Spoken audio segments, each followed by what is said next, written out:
We get to see the on-air sign. We don't get to see it when we're on. I don't know if he flips the switch anymore.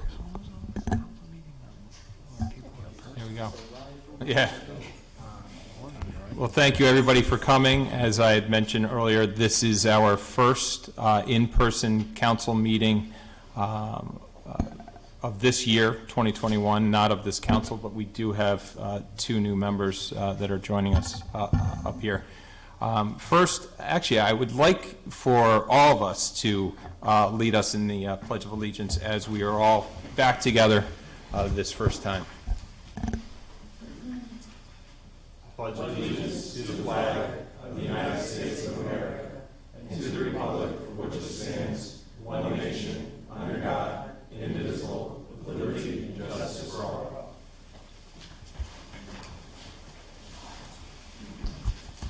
Thank you, everyone. We'll just move right along. I do see, I got it, agenda.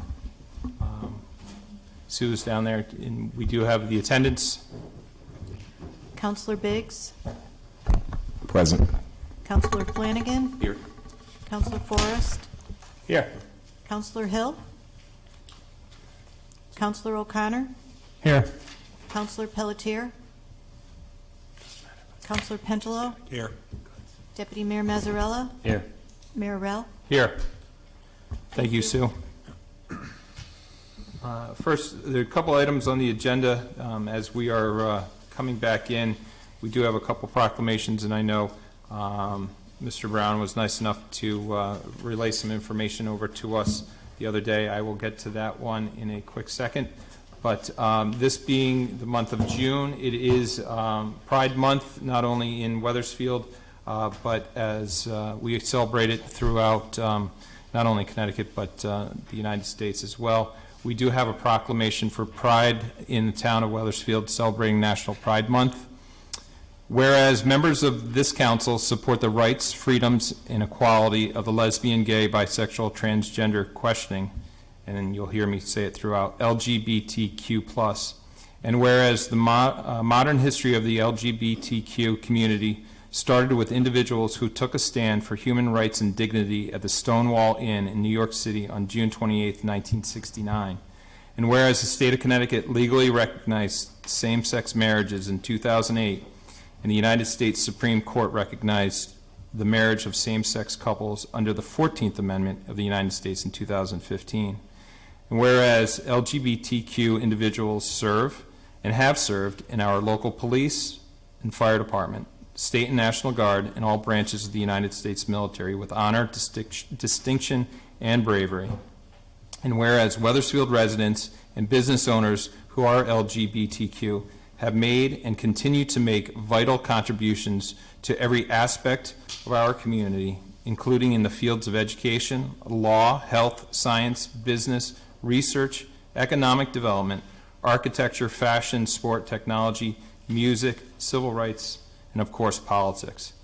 Now therefore be it resolved that the town of Wethersfield, or the Wethersfield Town Council, recognizes that LGBTQ rights are human rights and are conditionally protected, recognizes that all residents should be treated fairly and equally regardless of sexual orientation or gender identity, agrees that the town of Wethersfield must strive to ensure that the promise of equality is realized for all, encourage all residents to join the celebration of the LGBTQ Pride Month to provide a continuing opportunity for all persons to learn about the discrimination and inequality that has faced. Now, therefore, be it further resolved by the Wethersfield Town Council that we hereby declare month of June as Pride in the town, in this town, and encourage all individuals to partake in events celebrating the progress of the LGBTQ community. In witness thereof, I hereundo set my hand on behalf of the council and cause the seal of the town of Wethersfield, state of Connecticut, to be affixed this 7th day of June 2021. Thank you.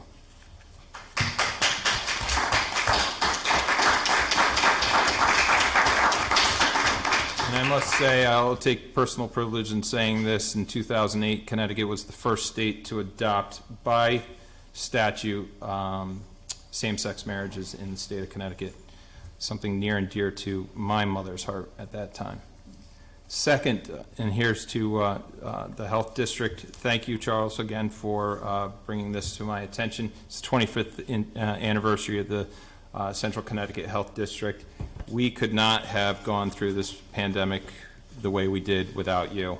And I say the way we did because I think Wethersfield handled it pretty well, not only working with Gary, yourself, Anthony from the emergency management folks, but you know, the health district played, excuse me, a vital role in this, and for that we are grateful. Your work with the state, your work with our emergency operations director for this area has always done a great job. Karen, as well, thank you for what you've done.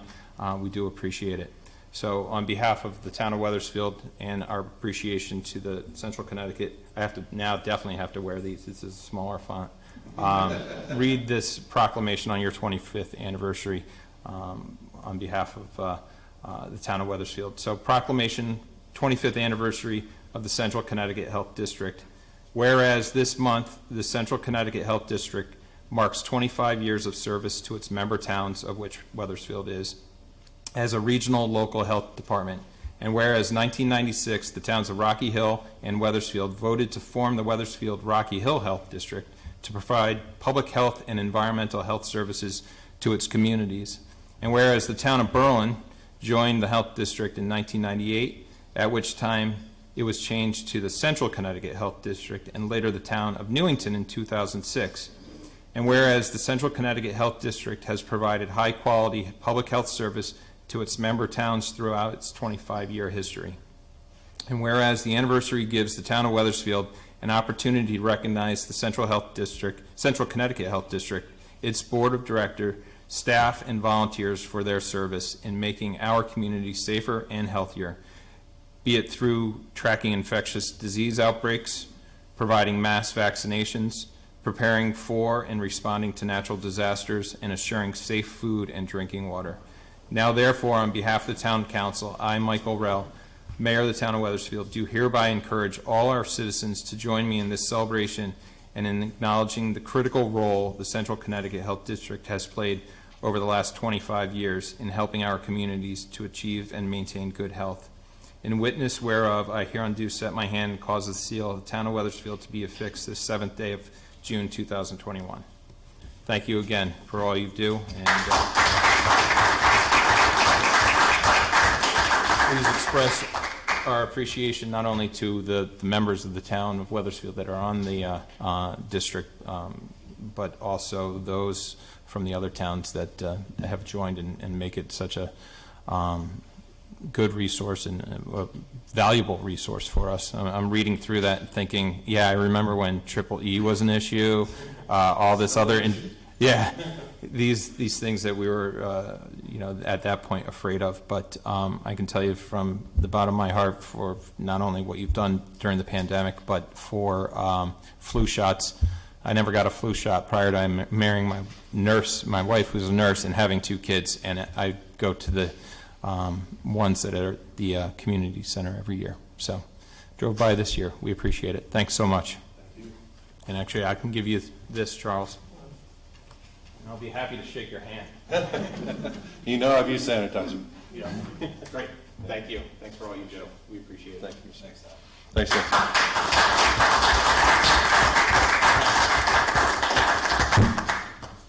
Okay, moving on. Comments. We got public comments for the first time from the public. Did I see your hand? Yes, please. Here? Yes. And just a reminder for folks, maybe you have been here in the past. If you haven't been in the past, or you didn't watch us throughout the virtual council meetings, we do limit this to 5 minutes for first one, and then there's a second one, a second opportunity at the end. Speak clearly into the microphone. Hopefully the microphone is on. Should be a little red light. I think I see it. And then just state your name and address, please. Yes. Linda Case, 103 Park Avenue, Wethersfield. I venture to say that what I'm going to talk about except for Matt and Mary, you will not have a clue of what it is. But in some ways, that ties in with the message that it's sort of invisible, that we edit it out of our conscious, and yet ugly. Now, let me tell you what, also, my history is sometimes talking about these so-called small issues that are not big budget, but that add up to sensibility and quality of life. And what I'm talking about today are, I don't know if it's the DOT or federal, crosswalk signs. They are a very garish neon green. They're 11 feet tall, some of them. They're either, the diamonds are okay, but what I especially don't like are what I call the trapezoids. They're like house shapes. The graphics seemingly are the European style for, people with heads and with feet cut off, but they're garish and harsh against this green backdrop. They're so out of scale, and they're so redundant. Sometimes you'll have a sign saying the sign's coming up. They're proliferating, and then there's all these addendas, like little arrows, like down, as if you're going to cross in the air, or other yellow mustard signs attached. And these are the things that, as I say, I have one picture, but I am so tuned into this, but I've developed confidence over the years that eventually it's like ranting, but then you listen. And I make a comparison to the lighting issue, where for 18 years I kept talking about, mercury lights and harsh, and then finally it's so joyous that the lighting that's energy efficient and harmonious in the town and adds to the town was put in a couple of years ago. So I want to make a case for watching out and reining in these signs, because go to Hartford. I'm a big Hartford backer. It's happening all over, but Hartford, if you went on Franklin Avenue from Jordan Lane north, 1 mile, say from Victoria Road down to Brown Street, there are 29 of these signs. And I don't want to hear they're mandated this or mandated that, because some of the studies I read that they don't do a darn thing. It's like part of such clutter. That's a national problem, but I get so protective of Weathersfield when I start seeing these cropping up. And my assignment to you would be, one, open your eyes to these. I'll tell you where some little growing ones are starting, like dandelion weeds in Weathersfield. If you go out to the right school and look down Knott Street from Wolcott Hill, you'll see some of these 11-foot monsters with lower ones, and then no parking at another angle. My point is, and Matt has, I've buttonholed a couple of people, and he said, well, why don't you do more work? That's not my job. I just want to alert you to this, have some planning or somebody in charge, a template of signs. And if you look at the certain places, nothing is so bad individually, but they start growing, and they're so redundant. Even going south along Wolcott Hill near the high school, you have this one and then another one 10 feet away. I'm saying they need to be either reined in or not. I think just like with the lighting, you didn't say what the manufacturers and what you have to do this, da-da-da. You got the best energy efficient plus the right Kelvin that honored the town. Similarly with the signs, again, go in all Hartford. They're just like going ape about it. It's like every 3 feet you see one of these. And I'm talking about the scale, the general ugliness, and the fact that they're it's like the frog in water. It's little by little by little. So my main role here tonight, I will send you each an email. I normally would put it in like a packet but my printer's broken, so it'll be personal to each one with a PDF, and I'm a former journalist, so I hope it'll be readable. But all I want to do is to have you note this and think about it. Even in Old Weathersfield, they're starting to crop up. I don't know who's doing it, or if it's hither and thither, need a sign, put it in. It's like a pincushion, and if I could leave you with that I will, oh, and I'm for signs. Signs can be beautiful, the welcoming and wayfinding, but it's this like unreined-in proliferation of, I'm not talking about like matching everything or over control, but clearly we need to have somebody with an eye toward it. And Okay. I brought one bad picture, but do you know what I'm talking about, anybody? Oh, you do? Yeah, I've seen. Okay, all right. I'm very glad that you're in person, and I hope this issue won't take 18 years, like the lighting. But I'm delighted with the lighting. We'll try our best. Thank you, Ms. Case. Good. Okay. Yes, ma'am.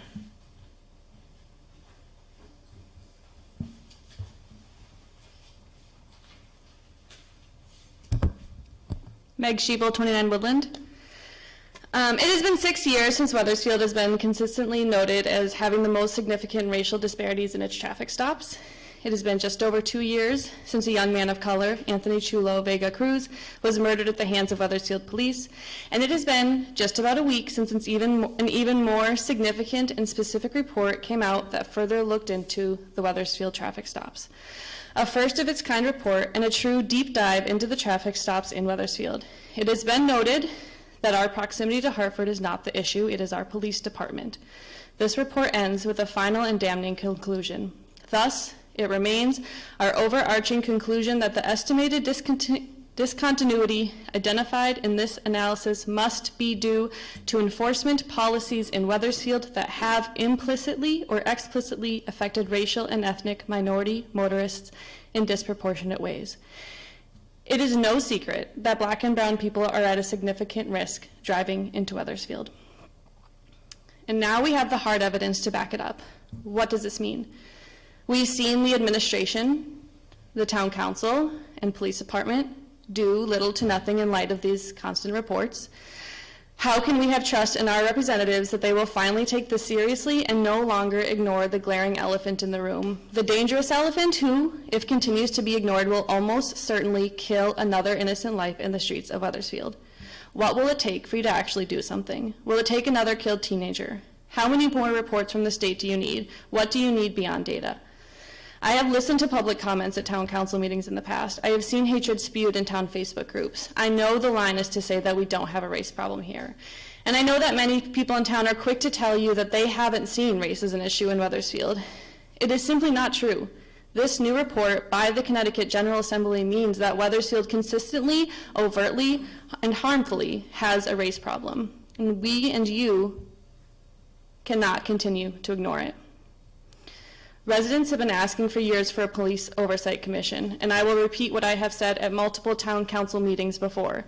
If we all truly want a safe town for our neighbors as well as our residents, then we should be in support of a police department being transparent in its practices and internal affairs.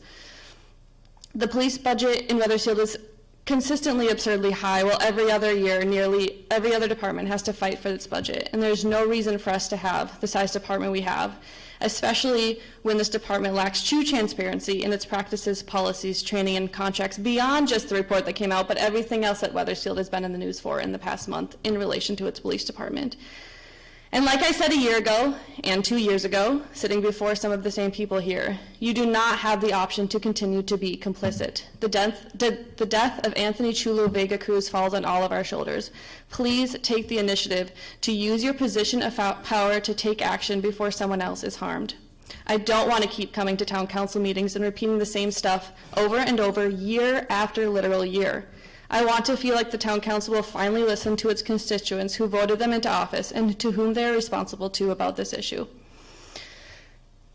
As an aside, I did appreciate the LGBTQ Pride Month proclamation, and then your next step is to ensure that your school and town are safe places for LGBTQ youth. Fancy words on a piece of paper will not be enough.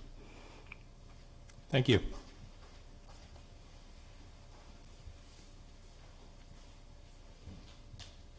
Deborah?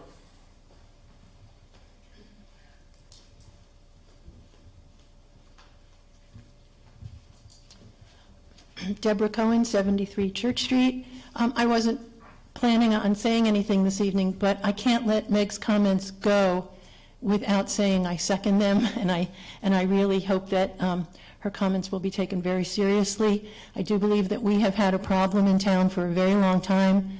The problem continues, so please, let's really take a good, hard look at what we haven't done and what we might do in the future. Thank you. Thank you. Casey, please.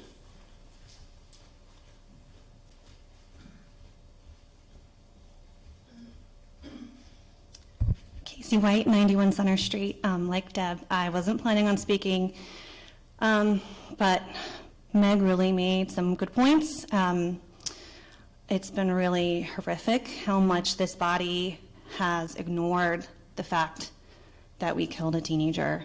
And I regularly hear stories about people of color telling each other or being told by their colleagues or friends that they shouldn't literally even drive to Wethersfield. They shouldn't come here to work.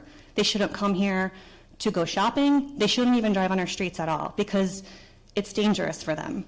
That's a really bad reputation I mean, it's a bad reputation for us, but it affects their lives. And that's not okay. That affects people who don't live in Wethersfield. That affects people who live in Wethersfield and live with those risks every time they step outside their door. Meg brought up the police budget, which I also agree could be cut in a number of ways, literally any year. One thing that would be a really meaningful step would be to remove resource officers from the middle school and the high school. They don't belong in schools. We don't need officers. We need actual resources for students, especially when the school is always needing more resources. We don't need school to prison pipeline to be perpetuated in Wethersfield. That would be an easy cut that would have really big ramifications and would be extremely meaningful to a lot of people. And also, I really appreciated that pride statement. I don't know how many of you are aware that there's a lot of cultural issues with bullying around LGBTQ kids in town. I think it's the kind of thing, if you don't have a middle schooler, a high schooler, or friends who have those kids, you probably won't hear about it. But there is, as one friend said, relentless and terrible bullying to the point that it drives students out of our school system. It hurts their mental health. And, I think there are probably creative ways that town council could bring to life this statement to make people feel welcome and make the bullies feel like it's not okay to call people names and humiliate them at school. So something to work on in the future, like Meg said. Thank you. Thank you. Karen, please.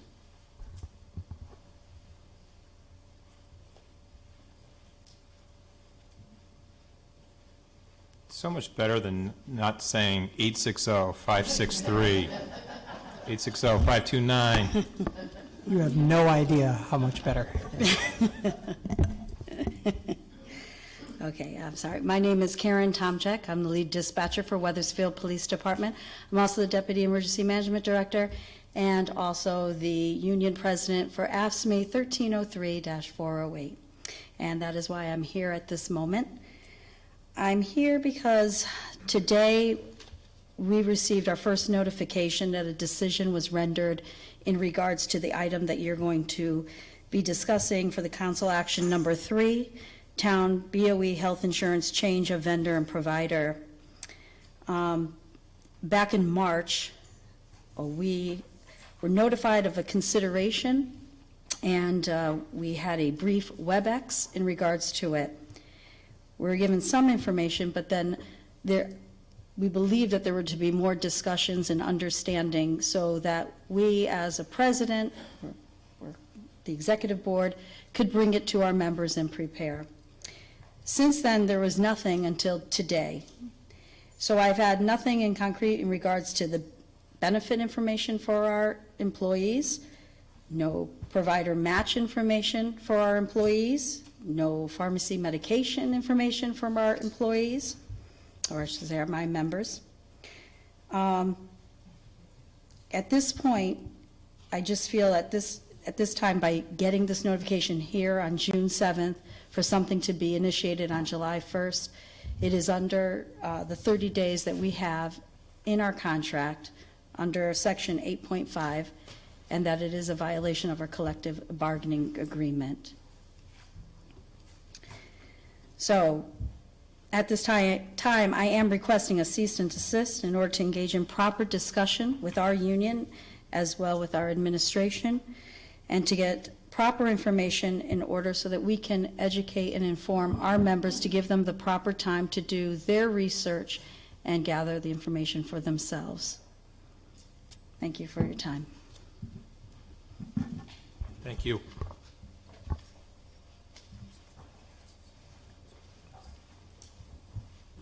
Anyone else? Mr. Young?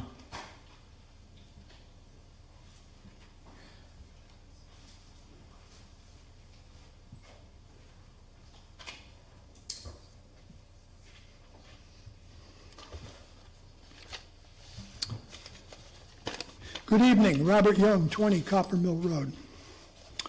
At your May 3rd, 2021 meeting, online that was, you had a big discussion regarding a fire truck, a tanker kind of a truck, that required certain kinds of repairs. I think the repairs were somewhere like $169, almost $170,000 worth of repairs. And I believe the truck was either a 2003 or a 2006. And I did ask a question at that time, how many miles did that vehicle have on it? And I never heard back. You know, there was a meeting in between.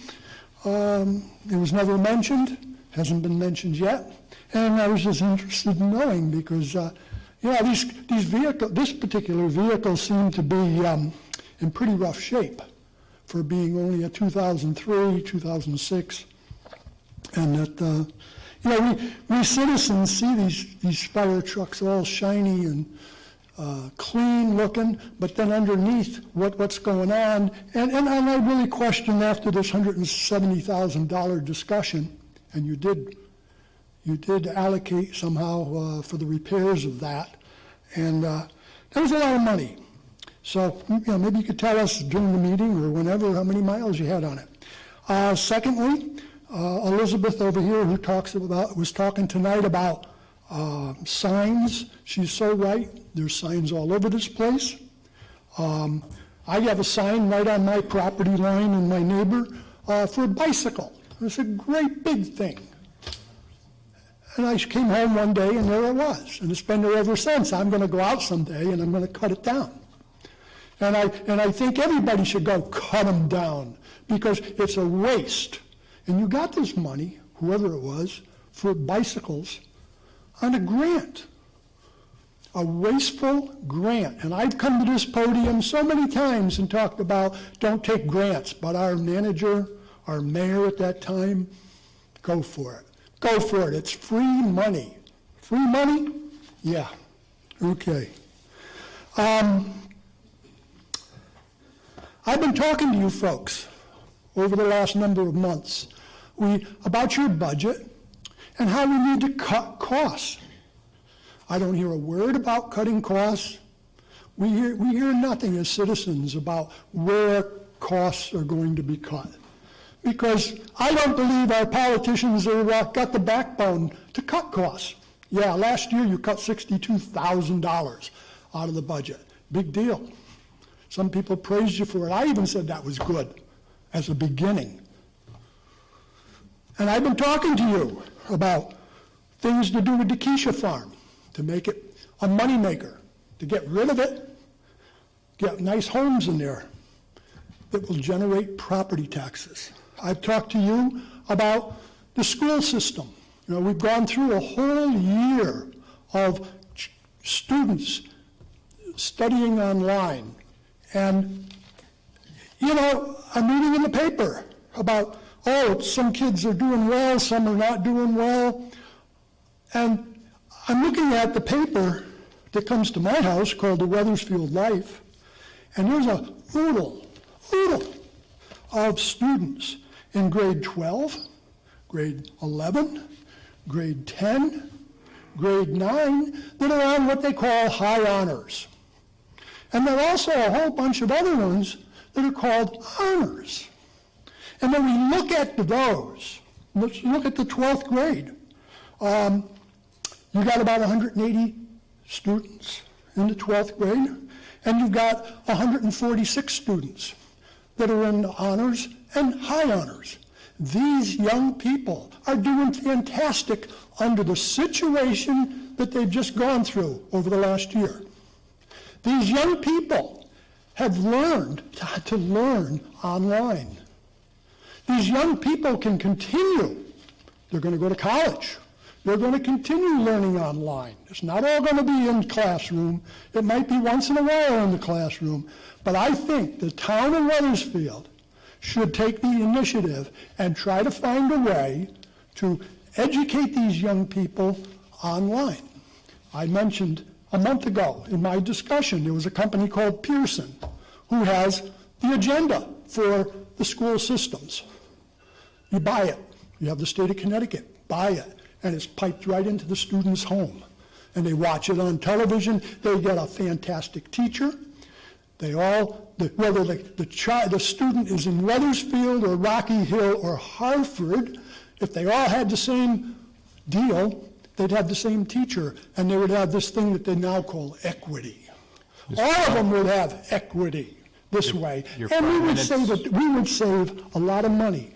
As I just said a moment ago, the numbers of students, half of them, 12th graders, could qualify to study at home. The 11th graders, the same idea, and right on down the line, we could... We appreciate it. So, unfortunately, the 5 Well, I know you go up. appreciate it. I know you appreciate it. Are you going to do anything about it? That's the issue. I've come to this podium more times than a lot of citizens, and I've given you folks good suggestions, and not a thing happens. Then later on we hear, oh, we don't have the money, we got to raise taxes. I'll be back. You know that. You need to do something with your 5 minutes that you give us.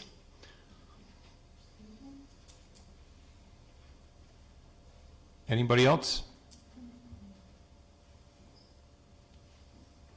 Okay, seeing none, we'll proceed with the agenda. We do not have any hearings or on ordinances or resolutions. Reports from boards and commissions. Does anybody have any? Councilman Flanagan. I have 2 reports. First one, Parks and Rec met on May 27th. The sheds at the Cove got concrete barriers. The lines are painted. The police and fire boats are in the water, so looks like they're ready to start the season. There was some discussion on the naming of fields at Millwoods. It seems to me that the majority of the commission was in favor of naming a Little League field after Ryan Costello, who passed away unfortunately last year, and it looks like they're in the initial stages of having some discussions on naming Field 2 at Millwoods. The Grants Way Foundation gave a presentation on a potential footbridge at Millwoods. The members seem to be happy with the field conditions. There don't seem to be any major complaints. The Keisha Farm Committee was briefly discussed. Most of the feedback has been typical, walking trails, multi-use. Some students at UHART actually drafted a report, but they have not released it yet due to the low input. I think Chairman Silbo said there was roughly 100 people who gave their input on what they would like to see happen there, and given the fact that we have almost 30,000 residents, I think they want to hear a bit more. So with that being said, there were a few members who felt we could perhaps do a better job of reaching the public. I know a website was potentially floated, just kind of more modern ways to reach the people of Wethersfield. Second report is for the Youth Advisory Board, which met on June 3rd. They welcomed Allison Nadeau, who is a new prevention coordinator from the town that they were able to hire thanks to a grant that the board worked on for many, many months, even before COVID. There's 2 youth openings, so if any students at the high school, or I think even the middle school, can join, and I'm sure they're all watching this right now. 2 youth openings. Dylan Knapp, who used to run the meetings, graduated, is moving on to college, but want to give him a shout out too. He stuck it out in a tough COVID year. Okay, thank you. Maybe, Gary, we can do something about the survey for Keisha. I did see something, I thought I saw it on our town website, but maybe if we can do a better job promoting, possibly through social media and then getting some attention to it.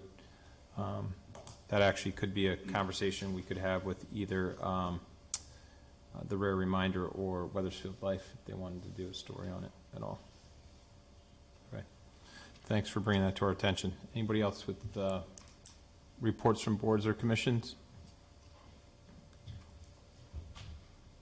Okay, hearing none. What I'll do right now, there's no discussion items. For council action, many of you received the information about Hanmer boiler replacement. We're not going to take that up tonight, but we do have a grant for affordable housing. So can I get a motion to remove item B5 as submitted on the agenda, the Hanmer boiler replacement, and replace that with the new B5 that should be at everybody's seat? And for the public, there were copies up there. The substitute B5, which is the Affordable Housing Planning Grant. So moved. Second. Motion's been made and seconded. All those in favor signify by saying aye. Aye. Aye. Aye. Opposed, nay. Ayes have it. Thank you. Okay. Oh. Oh, okay. We have acceptance of resignations, and I think that's Deputy Mayor Mazzarella. So we have one resignation this evening. So I make a motion to accept the resignation of John Rashes from Inland Wetlands and Conservation Commission, effective May 20, 2021. I'm sorry, his address 418 Wolcott Hill Road. Then the term was 7/1/19 to 6/30/22. Second. A motion has been made and seconded. All those in favor signify by saying aye. Aye. Aye. Opposed, nay. Ayes have it. And the second part of 2B is an appointment to the Central Connecticut Health District. Councilman Forrest. Thanks, Mayor. I move to appoint Deborah Pierce Henault of 59 Burwood Road for a term of from the 7th of June 2021 to the 30th of June 2024. Second. Councilman Biggs. All those in favor signify by saying aye. Aye. Opposed, nay. Ayes have it. Motion carries. Okay, moving on to item B3. And I do see we have Chris Monroe, and is Chris going to speak, or are we going, Chris and Mike? I think either one or both of you could come up, but probably Chris would be the best, I think, at this point to discuss.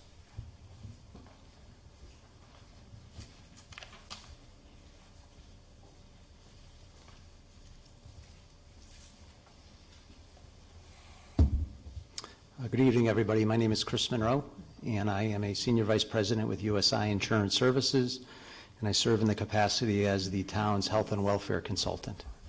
My journey here tonight is to talk about the rationale behind my proposed recommendation to end our relationship with Blue Cross and Blue Shield and form a new relationship with Cigna Healthcare on the medical side and Express Scripts on the pharmacy side for all active town employees effective July 1.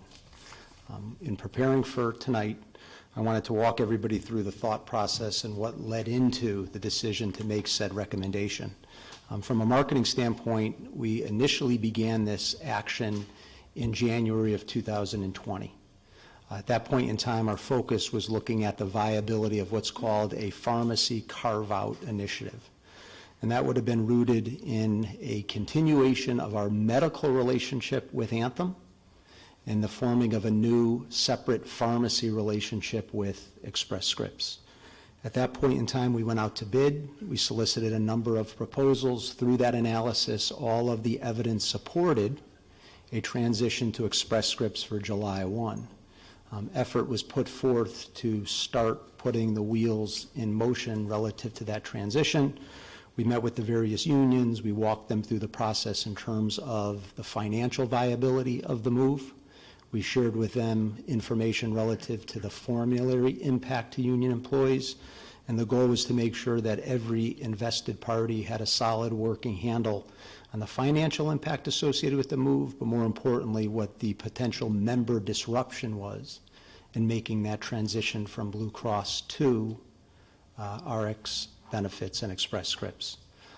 As we were getting to the end of that process, Blue Cross invoked a clause within our arrangement with the town that essentially prevented us from moving forward. At that point in time, we continued forward with a continuation of the Blue Cross relationship, but with an eye towards doing a full marketing of both the medical and the pharmacy for this coming July. That effort was undertook in late fall, early winter, with the town, through my efforts, securing proposals from a number of vendors. We solicited all of those vendors that are active in the health and pharmacy market. Carriers that submitted proposals were the likes of Cigna, Aetna, United, Connecticut, Anthem Blue Cross. So we had a clear path of all interested vendors, if you will, as we started to move through the process. Through that initiative, all of the evidence pointed to a move towards Cigna on the medical and Express Scripts on the pharmacy side. What we did with that information is we boiled it down into two clear initiatives. We wanted to make sure we packaged it in a manner where we could be transparent in sharing with all of the various constituents what the financial impact of that move was.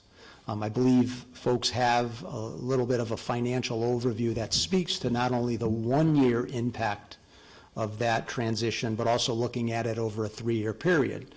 So from the analysis that yielded itself early on, we felt pretty good about what the financial impact was to the town. So when you were looking at a 3-year cost savings, you were looking at, on a conservative estimate, about $750,000. With the potential of almost $900,000 in savings over that 3-year period. The savings is derived from a number of different moving parts. On the medical side, we were able to pull from Cigna a reduction of about $100,000 a year in our administrative fees that are currently paid to Anthem to manage the risk. We also were able to get from Cigna what's called a fee holiday that translated into an additional $125,000 in savings. So from the medical side of the ledger, we felt pretty good in terms of having around $425,000 in savings over that 3-year period. On the pharmacy side, we looked at the impact associated with the move to Express Scripts. The savings yield manifested itself in two ways. There was around $100,000 annual savings on the claim side of the house. What that essentially means is when we look at the pharmacy expenses that are generated on those members covered under the plan, when we looked at what the cost of those pharmacy services were under Anthem, and then we looked at those same services under Express Scripts, there was a savings yield of, again, about $110,000. That wasn't speculative in nature. That was looking at an actual pharmacy file that reflected every single script that a Wethersfield member had generated in the 2020 calendar year. So you're basing your analysis and you're basing your savings thresholds on data that was specific to Wethersfield. So we felt pretty good on the pharmacy side of being able to drive that $110,000 yield on the discount side of the ledger. Where the real savings came through on the pharmacy side was in the rebate side of the equation. For those that aren't aware, all drug manufacturers pay rebates to the likes of Cigna, Aetna, United. We have an arrangement through Anthem that allows us to get what they call 100% of the rebate. We were able to drive that same 100% rebate valuation through Express Scripts, and so you have about a $200,000, $250,000 increase in what that rebate would be on an annual basis. So from a financial standpoint, in January, February, we knew we had a very viable proposal through those two carriers. Once we kind of came to a determination that it made sense to move forward simply from a financial standpoint, we then pulled back and said, okay, now we need to measure the member impact associated with that transition. Member impact's going to measure itself three ways. The first is we have bargained agreements with all our unions. Will Cigna be able to replicate the benefits that we have in place currently? Will Express Scripts be able to replicate the pharmacy benefits that we have in place? We asked those carriers to do a full scrub of all our different benefit contracts. They came back with the ability to replicate those contracts. In order to fully validate their position, they submitted a letter to the board and they submitted a letter to the town that essentially said, we, Cigna, will pledge that we have the ability to replicate benefits. If for whatever reason we come across a benefit after the fact that can't be replicated, we will make sure that benefit gets paid in concert with how it was adjudicated under Blue Cross and Blue Shield. So that became a box that we were able to check. We have a carrier who has the ability to replicate the benefits we have today, and we have a letter that states that they would move forward with any adjustment that needed to take place if we found that, for whatever reason, benefits couldn't be adjudicated in the same manner. So from a plan design standpoint, we had the ability to replicate benefits. What we then needed to look at was the impact from a network disruption standpoint. We secured from Blue Cross a claim network disruption file which identified around 3,600 physicians that our people had seen over the course of that 2020 calendar year. What you're looking for from a network disruption standpoint is a match of 95% or better. In the Cigna match that was shared with the unions, we came in at about 98%. There was one hole in that match, and it had to do with behavioral health providers. We have 148 behavioral health providers that our people had seen over the course of that 12-month period. Those behavioral health providers could be anything from a clinical social worker to a psychiatrist. That is a very sensitive area of care, especially heightened as a result of what we've all been through in the last 12 months. Out of those 148 providers, all 148 were part of the Anthem network. Under the Cigna network, only 124 were in network. So we had a 24 provider fallout under that. We secured a commitment from Cigna to treat those providers as if they were in network for a period of 2 years. So even if that provider, through Cigna's recruitment efforts, does not come over, they will be treated as in network for a 2-year period. What Cigna also agreed to do is revisit the situation at the end of that 2-year period, and if we, the town, elected to continue to cover them as in network, they would allow us the ability to do so. From a network standpoint, we're able to check that box. We have 3,600 physicians. When you look at those physicians and you look at the percentage that are in network under Cigna, when you make the adjustment for those 24 behavioral health providers, you're looking at a match of 98.5%. Information that was shared with the unions in our effort to be transparent. The last thing we looked at was the formulary. Formulary essentially reflects the Blue Cross drug list that our people are currently using, if you will. We secured that same 2020 calendar year pricing file. It identified a little bit less than 22,000 scripts. When you looked at those 22,000 scripts, 98.8% of those drugs are also part of the Express Scripts formulary. The point I conveyed in my meetings to both the town and the board, and a point that I had shared in my meetings with the unions through some of the presentations we had in late March, early April, was based upon the fact that you generally see what's called 2 to 3% churn in any formulary. Whether we stayed with Anthem or we went anywhere else, you're going to see a 2 to 3% turnover in that formulary.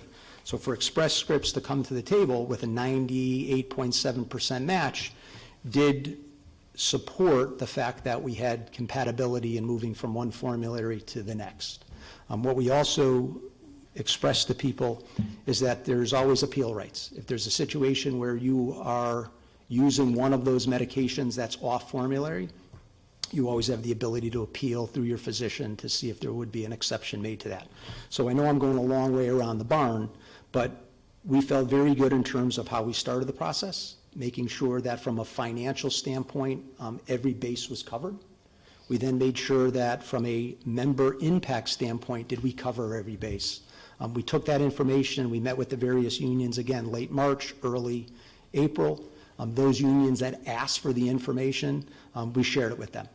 And the information was the summary information that I shared tonight, but we also shared with them the actual carrier responses. So the Cigna bid, the Express Scripts bid, the Aetna bid, the Connecticut bid. Our goal was to make sure that anytime you ask for a change, you need to make your decision on whether you support that change with access to the full scope of information. We shared that with all of those who had asked for it. Same thing holds true on the disruption report. Same thing holds true on the formulary side of it. So we felt pretty good in terms of being able to say, here's kind of what we're looking at. Some of those unions shared that information with their various consultants, and we were able to kind of work through the process to kind of where we are today. So, in my capacity as the agent, I feel very strongly that this is the right move for the town. I think it does put us on a path where we'll better served from a transparency standpoint, and we put ourselves in a better position when it comes to mitigating healthcare costs that unfortunately continue to increase at 8 to 12% a year on average. Thank you, Chris. Anybody with questions? Councilman O'Connor. Sure. Thank you, Chris. That was a very detailed description, and I appreciate the effort you put in to doing this on behalf of the town. I did have two questions. The first was, when you mentioned that Anthem blocked the initiative, can you elaborate on why would they do that? Sure. Pharmacy services are a profit center for all carriers. When you look at where a carrier derives most of their profits, pharmacy takes up an ever-increasing piece of that overall pie. So Anthem was a great partner as we were going through the process, and then when we got to the point in time, Dan, when they realized they were going to lose the business, they invoked a internal practice, if you will, that said, hey, we don't allow groups of your size to carve out the pharmacy. And our response was, you should have told us this in January, not when you were notified you lost the account. So at that point, it was May, June. We really didn't have anywhere to go from a medical standpoint because our focus at that point was solely on the pharmacy.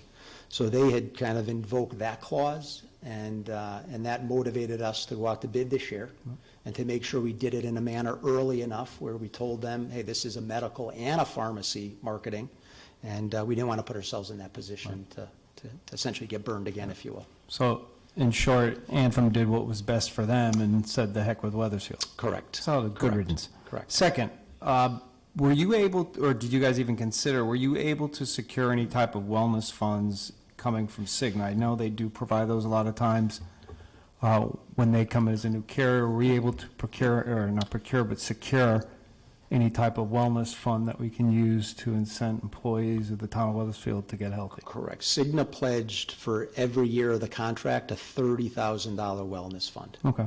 Yep. Cool. Thank you. Yep. Any other questions? Councilman Forrest. Thanks, Mayor. Chris, I know you and the Insurance Committee have been working on this for a long time. So thank you for all that work. This is a year or more in the works, and I appreciate the fact that we looked at coverage and an identification of the medical, the drug portion, which had similar drugs or the same drugs that could be used, by our individuals. The part that did just come up is a bit technical, but we had a public comment here talking about a 30-day notice requirement.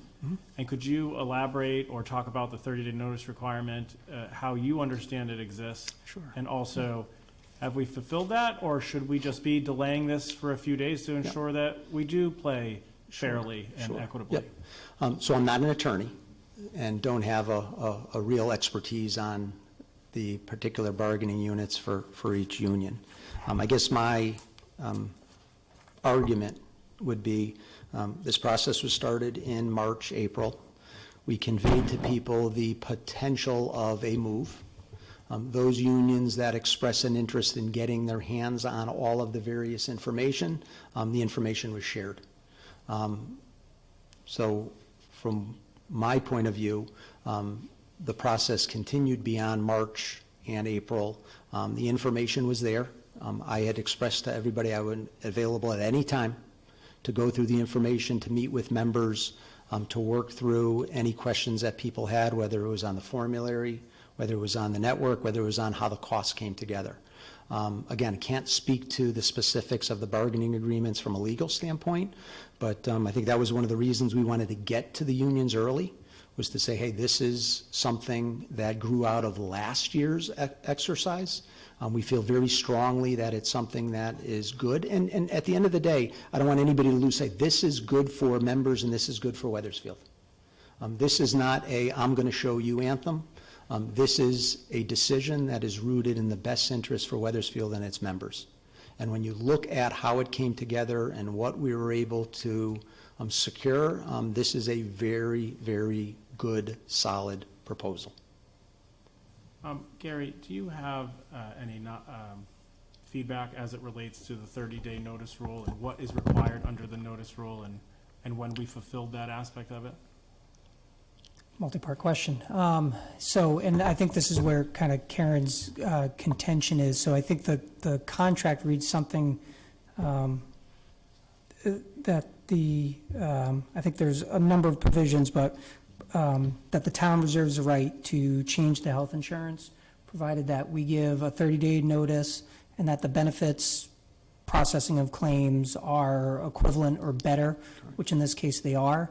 I guess the argument would be, at what point is the 30-day notice? Is it from the onset of the communications that were started? I think I heard you say end of March, beginning of April. And when the communication began, whether or not that constituted the 30 days, and I'm not an attorney either, or whether or not we had some obligation to provide it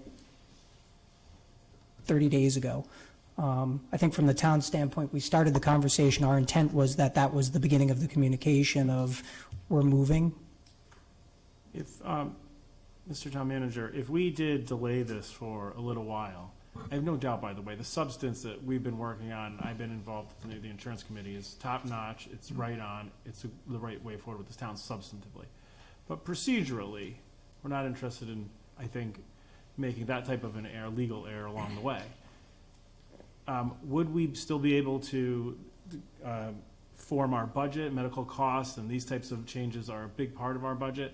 If we adopted this next council meeting, say, or in 2 or 3 weeks, or maybe even in 30 days from tomorrow, would that affect our ability to understand fundamentally our budget?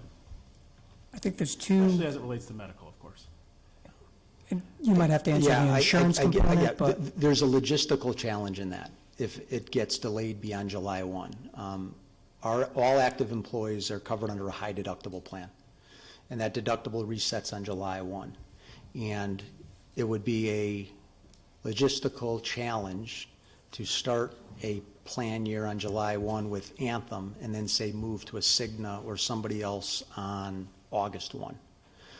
Crediting deductibles, you're just looking for trouble if you kind of start after the fact. So from a logistical, when does the move have to commence? It would have to be on July 1. It would have to be on July 1. Which would mean we would have to adopt before July 1. Correct. But it could be on June 30th, so to speak. Correct. Now, behind the scenes, we've been meeting and, you know, more on the board side than the town side, but there were conversations with some of the board unions to make sure kind of their questions were answered. And we've been doing that with the assumption that we still have to move forward as far as an implementation standpoint. So you have Cigna and Express Scripts that have essentially been building this out for the last month, 6 weeks. And they did it with the understanding that, hey, this thing might be stopped, but at the end of the day, we have to move forward. We're kind of on the 1 yard line with them. And they're like, you know, you got to let me know. We've invested a lot of time, and we need to know right now, are we moving forward for July 1? And so that just becomes the challenge on my end. You know, I've got carriers that are ready to ship ID cards, ready to load eligibility, ready to kind of move forward, and we need to, you know, kind of provide them with some guidance on when are we going to do this. Thank you for that information. Thank you. Any other questions for Chris? Along those same lines as Councilman Forrest, were all bargaining units notified? I believe all bargaining units were, to my knowledge, at the town hall meetings that we had in March, early April. So whether it's on the board or the town side, I'm not aware of a bargaining unit that was not represented in those meetings. Had any bargaining unit expressed their disinterest in moving from Anthem to Cigna? The only one that had expressed a more vocal position on it was the police union. And we had provided them with information accordingly. But no, prior to that, nobody had said this is something that we don't have any appetite to entertain. And when were these, meetings with the bargaining units? And were they here in town hall? Were they? They were all WebEx, and I believe there were two, March 27th, April 1st, March 27th, March 29th. There was, 2 meetings within a couple of days of one another, but I'd have to go back and get the exact dates. And it was. And then there was a third one, I think, that was added specifically. And if I may, Mayor, just for a comment, the most bargaining, with the exception of the police department, although correct me if I'm wrong, because I have members out in the audience, police department have a specific provision within their contract that it's subject to collective bargaining, where the other unions, I believe the other unions only have the 30-day provision, which is why the police had that extra step, have had that extra step. Okay. And so you're comfortable it was fully vetted prior to, 30 days prior to today? Correct. Okay. Comfortable with that. And no opposition and just some concerns with the police department, and those were, satisfied? Correct. And I wouldn't even say concerns. I think it was just a desire to understand all the moving pieces. So we had a number of meetings with the police and their health consultant on, hey, did you look at this? Well, what's the impact here? And again, I had mentioned that coming out of the meeting, I had shared with 2 unions in particular, police being one of them, all of the information that drove the summary information that you have, all the network stuff. It was all emailed out, and it was right there. So I'm comfortable in making the statement that, in my mind, the process started in March, and information was disseminated, and there was a lot of unions, town and board side, where we continue that discussion moving forward. Okay, and then the town's insurance committee was, I think there's some members of the insurance committee in the audience. They were fully vetted, fully informed of all this? And correct. It became pretty much the majority of the discussion at pretty much all of our monthly meetings. Okay, since January of 2020 and forward? Yep. The ship launched a long time ago, and a lot of different things between now and then. But like I said before, I think it's a very viable proposal. I think it covers all the contingencies, and I think it's good for town employees when you look at how it's structured and the safeguards in place to make sure that they clearly have equal, if not better, than what they had under the Anthem arrangement. Thank you, Chris. With that, any questions, any follow-up questions? Okay. That's relatively new. I don't know if anybody's got a motion to approve this. I'll make a motion to award a contract for administrative services with Cigna Health and Life Insurance Company and pharmacy benefit management with Express Scripts, and to authorize the town manager to execute a contract and related agreements for the same. Second. Motion has been made and seconded. All those in favor signify by saying aye. Mr. Mayor, can we have discussion on this? Sure. It's just put it on the table. Sure. All right. It seems very clear to me that Mr. Monroe does not know technically whether or not we gave notice. The town manager doesn't know whether or not we technically gave notice, the form of the notice that's required, and whether or not it was 30 days. We also clearly don't know while we know that there was discussions, we don't know if discussions is a technical notice that you're changing providers. Those are two hugely different things. The town can be talking about this for years. In fact, the town has been talking about this for years. But that's different than notice that we are going to move from Anthem to Blue Cross to Cigna to anything else. And we haven't heard definitively that the proper notice was given. And everyone has said, well, I'm not a lawyer, I'm not a lawyer, I'm not a lawyer. And that's fine and true because they don't really know. So it seems like the more prudent step would be to just postpone indefinitely until the next called meeting. That could be at our budget meeting, it could be in 7 days, but we have a regular meeting to come up in order to at least determine whether or not we are providing in comportment with our collective bargaining agreement.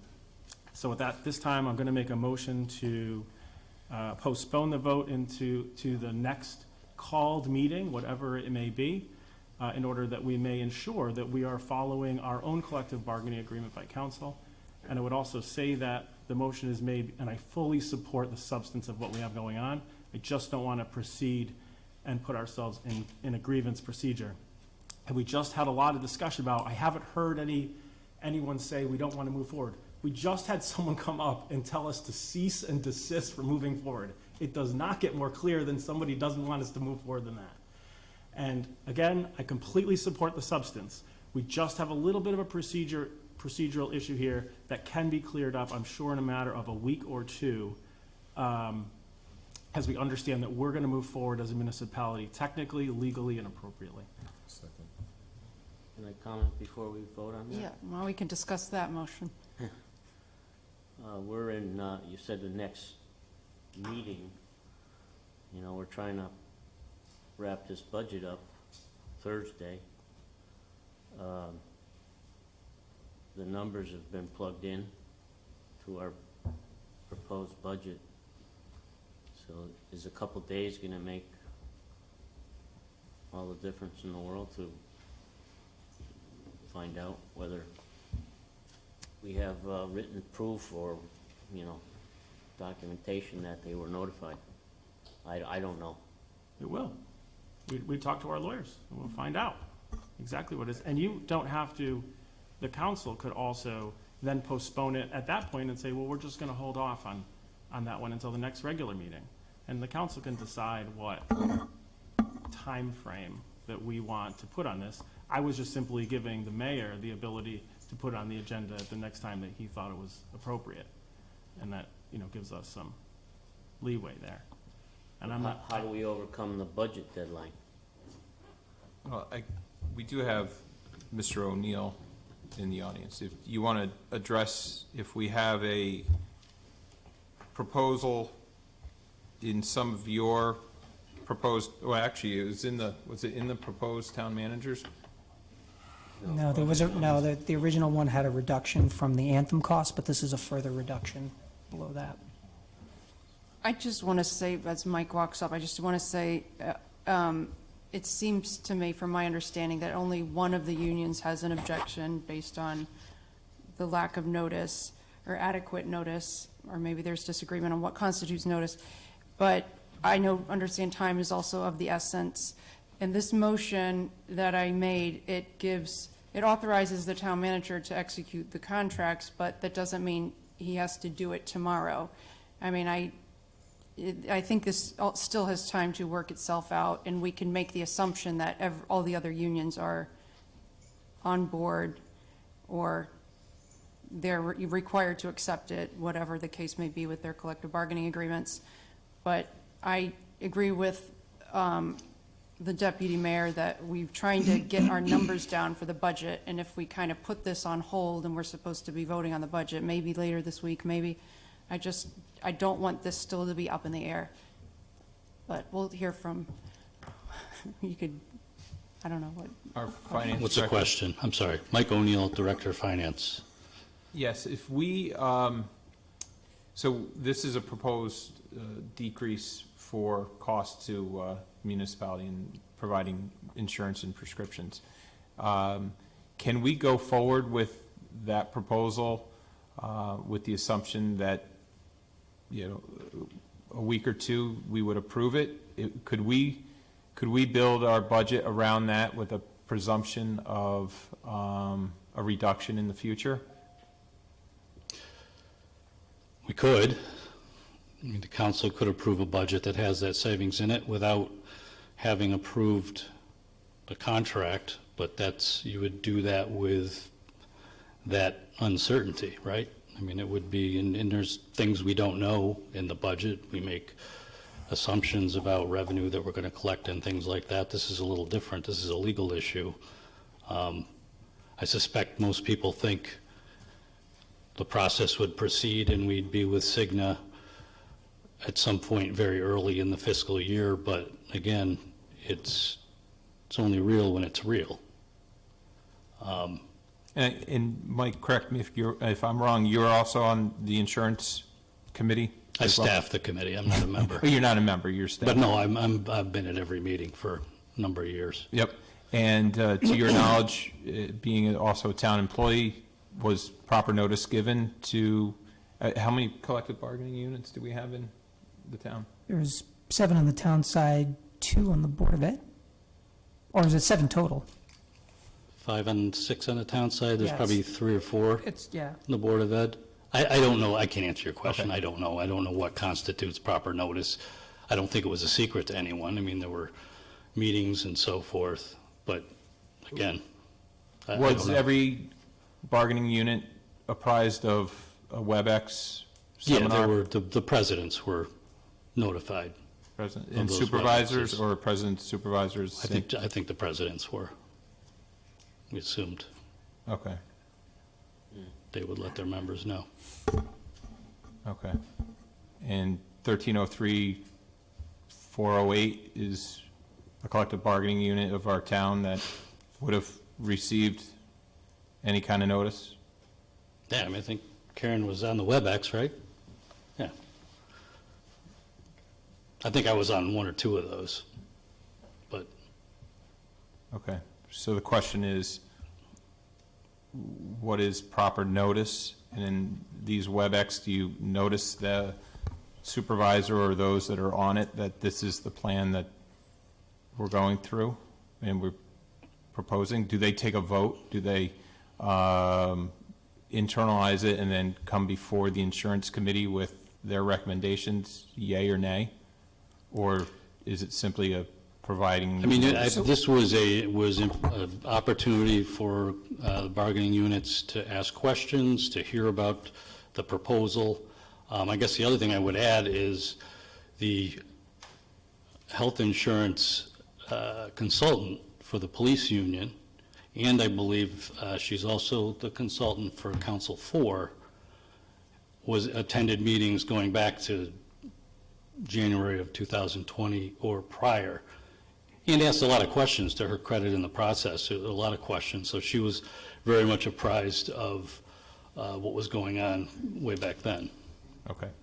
And did anybody have any reservations after the final, either the police one or the March 27th or 29th? Did any bargaining unit come back and say, we object to this, or, or prior to today's meeting, but after the WebEx, did anybody come before the insurance committee or to the finance director to say, provide us more information, or, we're not apprised of anything, or?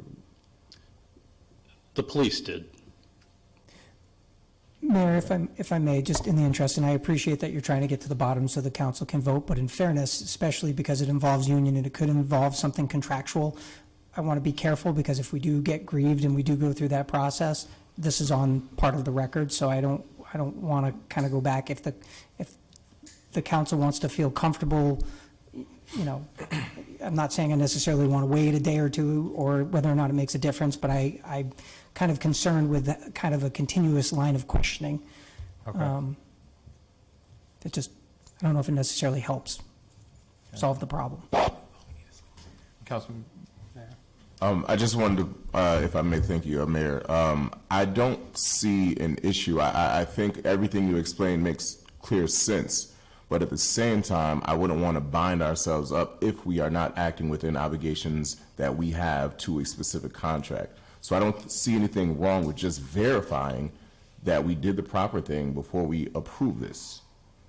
I think that's very simple to make sure that we're not binding ourselves up.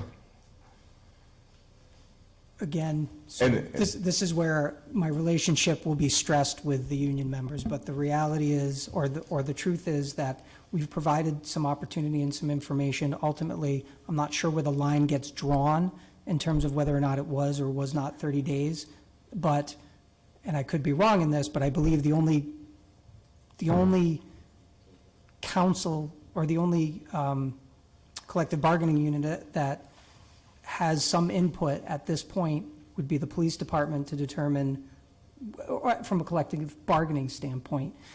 The union is well within its right to question whether or not we did or did not give notice, but I'm not sure they have the ability to stop the transfer if the council wants to go through with it. There is an argument on whether or not they can absolutely make that argument that you didn't give us 30 days notice, and that's the thing, but ultimately, kind of a question, can we move forward or not? Or if there's another option, which I heard over here. Perhaps another option would be to amend my original motion to have the town manager execute the agreements at such time as all legal preconditions to the change have been satisfied. And then as soon as you hear from get the opinion of the town attorney, maybe tomorrow morning, you could just go ahead and don't have to wait for our next meeting?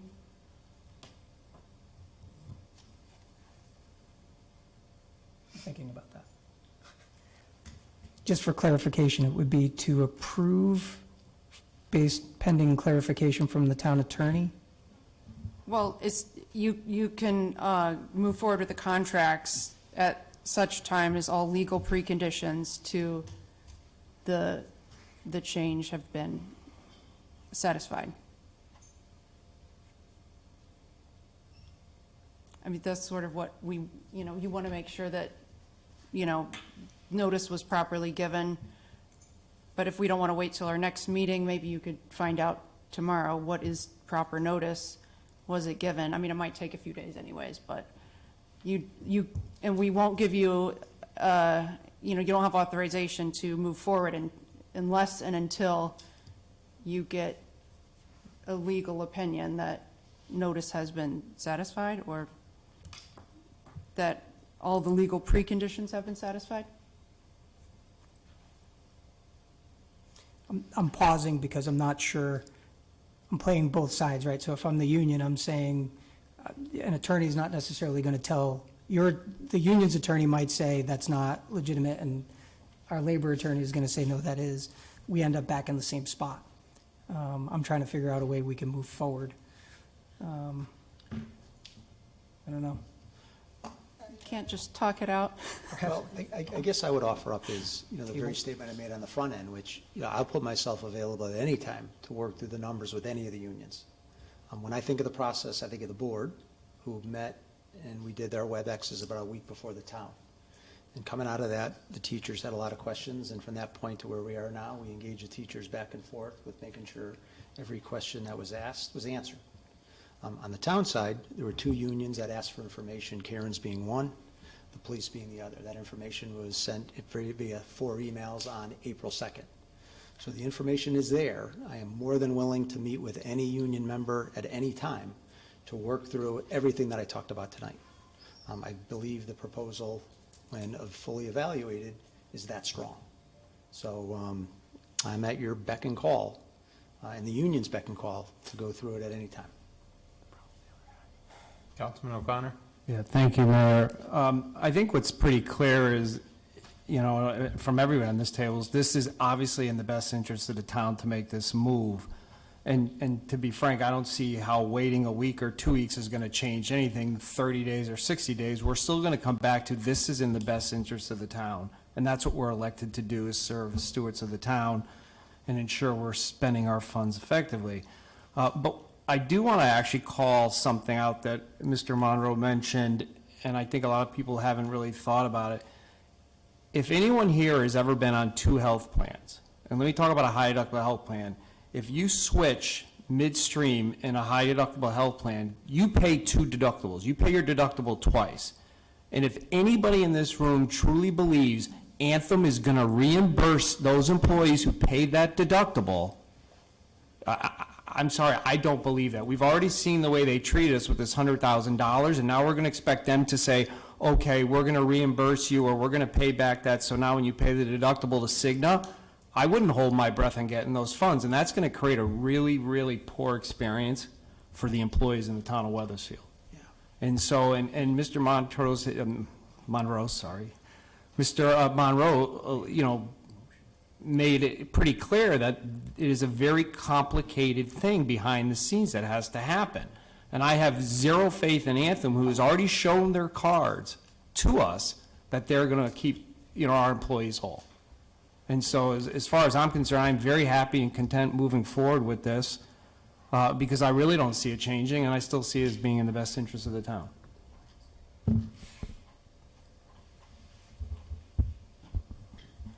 Thank you, Councilman.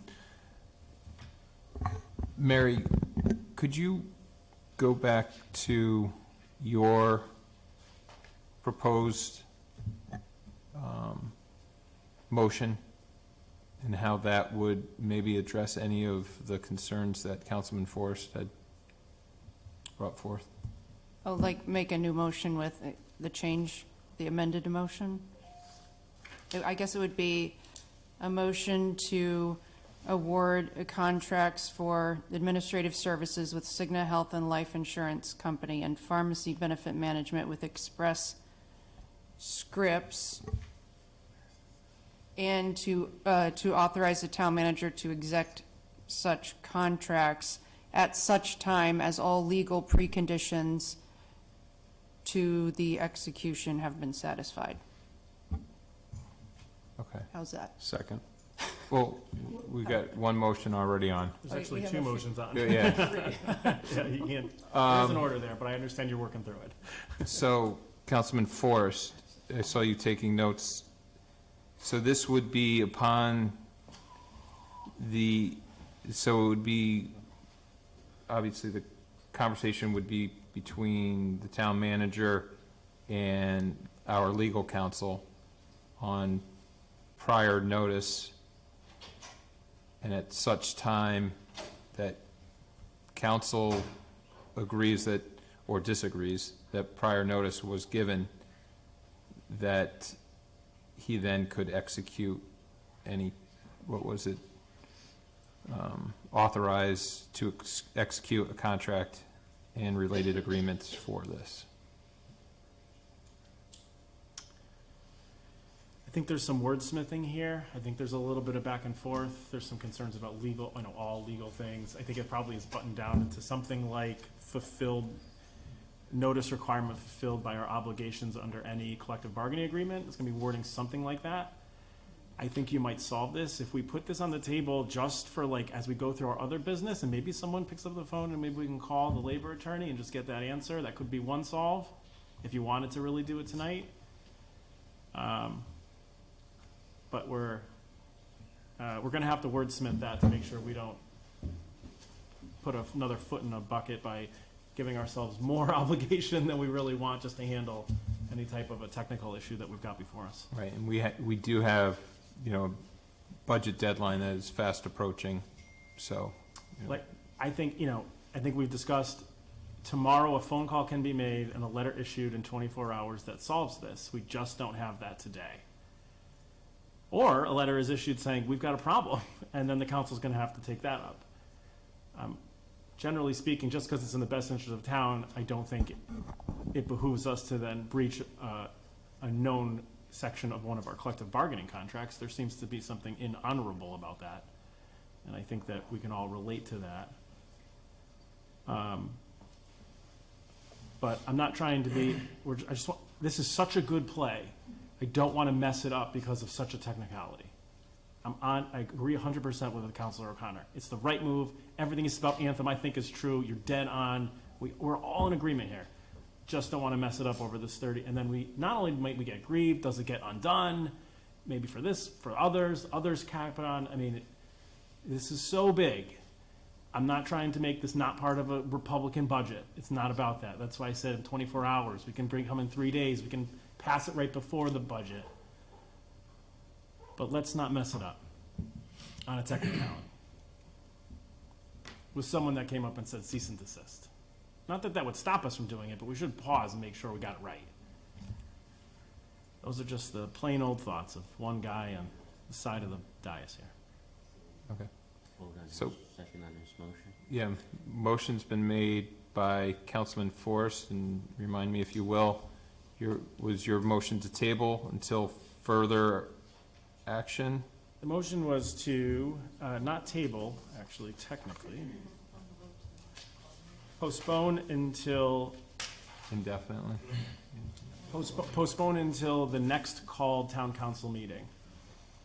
So whatever. Special meeting? Could be any council meeting that's called. You want to do it on Thursday at a budget, you can do it then. You want to call it for tomorrow and give 24-hour notice, we can do it then. You want to wait until June 30th? You can do it then. Do it the next regular council meeting.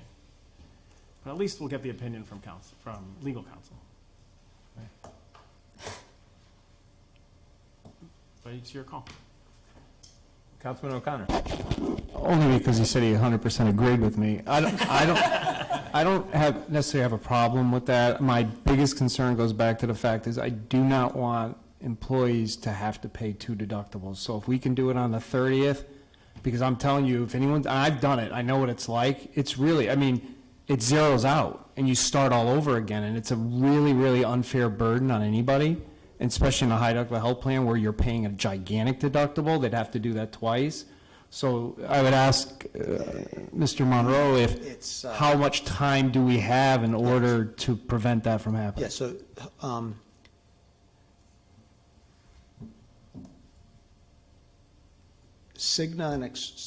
Cigna will be shipping ID cards in a week's time.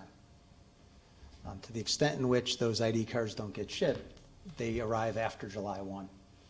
And a member who doesn't have an ID card on July 1 effectively is an unhappy member. Yeah. So it just kind of creates a problem.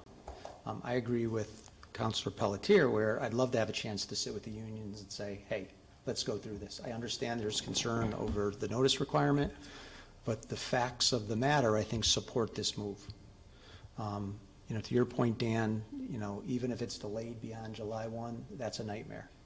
You know, a member being asked to pay 2 deductibles on August 1, you know, you'll pay through the nose from Anthem to get the reports needed to true up on those deductibles, and you're getting off on the wrong foot. You're creating a bad member experience, a terrible member experience. So that's my concern. That's my concern.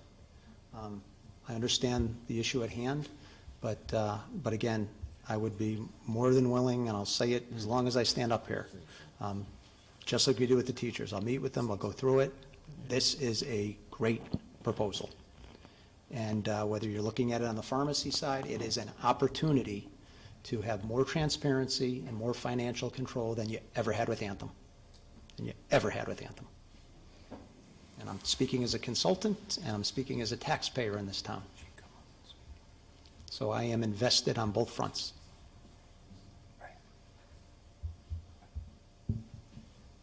So, Chris, so you don't want to go beyond June 30th. So that's crystal clear. I wouldn't put my reputation at risk beyond June 30th. Are you comfortable 48 hours? Yeah, listen, the next 2 or 3 days is not, I just can't be in a position where I have to go to these 2 carriers in a week's time and say, I have no problem going and say, the deal's off. They know that is a potential outcome. I can't go to them on June 28th and say, we're now back on. The certainty needs to take place now. Because, you know, we're creating, you know, and the question that was asked is, what happens if we don't do it and we do it another year? There's such reputational risk to the town. Right. You know, Express Scripts has been at the altar twice now. They're not coming back a third time. So there's I worry about the reputational risk in order to get this type of an outcome, you know, if it gets delayed beyond July 1. Okay. So I agree with that. we can hopefully do something, you can have these conversations with our labor attorney and any grieved bargaining unit. And Yeah, I mean, I think it makes sense to have the conversation. The concern is still going to be the 30-day question mark, what's the timeline? So if the argument is, and I'm not making an argument for you, by the way, but if the argument was today is the 7th, 30 days puts us at July 7th. So that might still be the problem, I think, is the concern in the back of my head is, you know, where it is. But I'd be more than, I mean, Chris said it, to have the conversation and engage the unions to make sure they understand where we're going and what we're doing and what the thought is. So I guess the short is, I'm not sure 48 hours makes a difference, to Chris's point. Right, so if we say, oh, okay, we have to wait 30 days from today, that's July 7th, that means the deal's off and all the employees, and this doesn't happen, and the one, you know, and it's frustrating because everyone agrees this is a great deal for the town, for the employees. It's no changes in their coverage, no changes, you know, in what doctors they can see. And I understand perhaps, you know, I haven't read the collective bargaining agreement, but perhaps it's a legitimate grievance, but just because they could file the grievance doesn't mean it has to be filed, and maybe you guys could get together and work it out for the good of the town. I don't know, but I would like to move forward in any event. I think it would save us such a significant amount of money that I wouldn't want to risk the whole deal over, you know, this notice when it sounds like everyone was aware that this was coming. It's just maybe the formal piece of paper didn't go out to all the union members, but I hesitate to wait. I would like to move forward, but it's my opinion.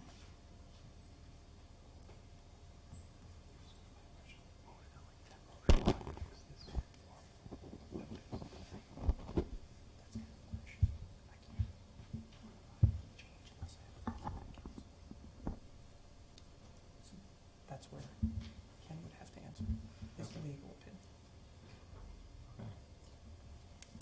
He's got to defend us. Who whistled? Sure. Chris, I have a question for you. Sure. Is it possible to carve out the one group that does not feel like they've been adequately noticed? It is. That was one of the issues that we had addressed with the police. The police had the right through their contract to object. It's always a possibility. I'm just so hesitant to splitting a risk pool. But there is the possibility to carve it out. In the police case, you know, when we looked at the impact to carve it out, you know, we would go from a self-insured to a fully insured plan, and the rates went up 15% for the officers. So, you know, it comes with an increased cost whenever you carve out and you potentially have to switch to a new funding vehicle. And again, from an underwriting 101 standpoint, the last thing you want to do is split your risk pool. We are better. I'm just thinking of if it's possible to carve it out for short term, like you transfer everybody over except the, I don't know how many employees are in that one union. Anything's possible, you know what I mean? There's no such thing as a bad ask at this point. But again, I think it goes back to Dan's question, you know, even if it's okay, we're comfortable, let's do this for August 1, then what you're doing is you're getting from Blue Cross those reports that you'll pay for, and then you're crediting the deductible, and you hope that it goes through, and you're crediting the deductible on the pharmacy side and on the medical side. So anything that's incurred in the month of July, you need to make sure you properly credit that come August 1 for anybody who moves over, and you're not going to be able to do it on August 1, because Anthem's not going to close their books and have them ready until the middle of August. So it becomes a 2-month chasing your tail type episode. But, you know, yeah, you can ask for anything. It's always a possibility, but there's dangers that grow out of that application. Thank you.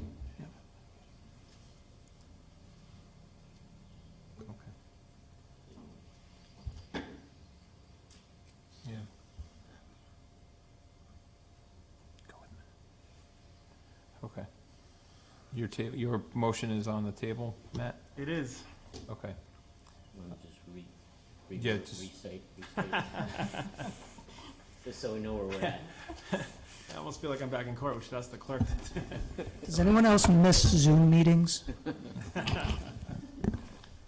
I move to postpone this item until the next call of the chair. Second. I think we already had that. I was just Okay. it's already on the table. Motion's been made and seconded. All those in favor signify by saying aye. Aye. Opposed, nay? Nay. Okay. Do we need a show of hands? 3. So we've got 5-3. Thank you, Sue. Okay. Chris, thank you very much. Thank you. Appreciate it. I'm Appreciate your sure time. Thank you. Town manager will be conversing with you very shortly. Maybe before our labor attorney does. Okay. Moving on to item B4. This is the Firehouse 1 repairs. We do have some information that is in your packet. Mr. Town Manager, if you will, I guess, get us to the point where we are right now, voting on this. I'm so far behind, okay.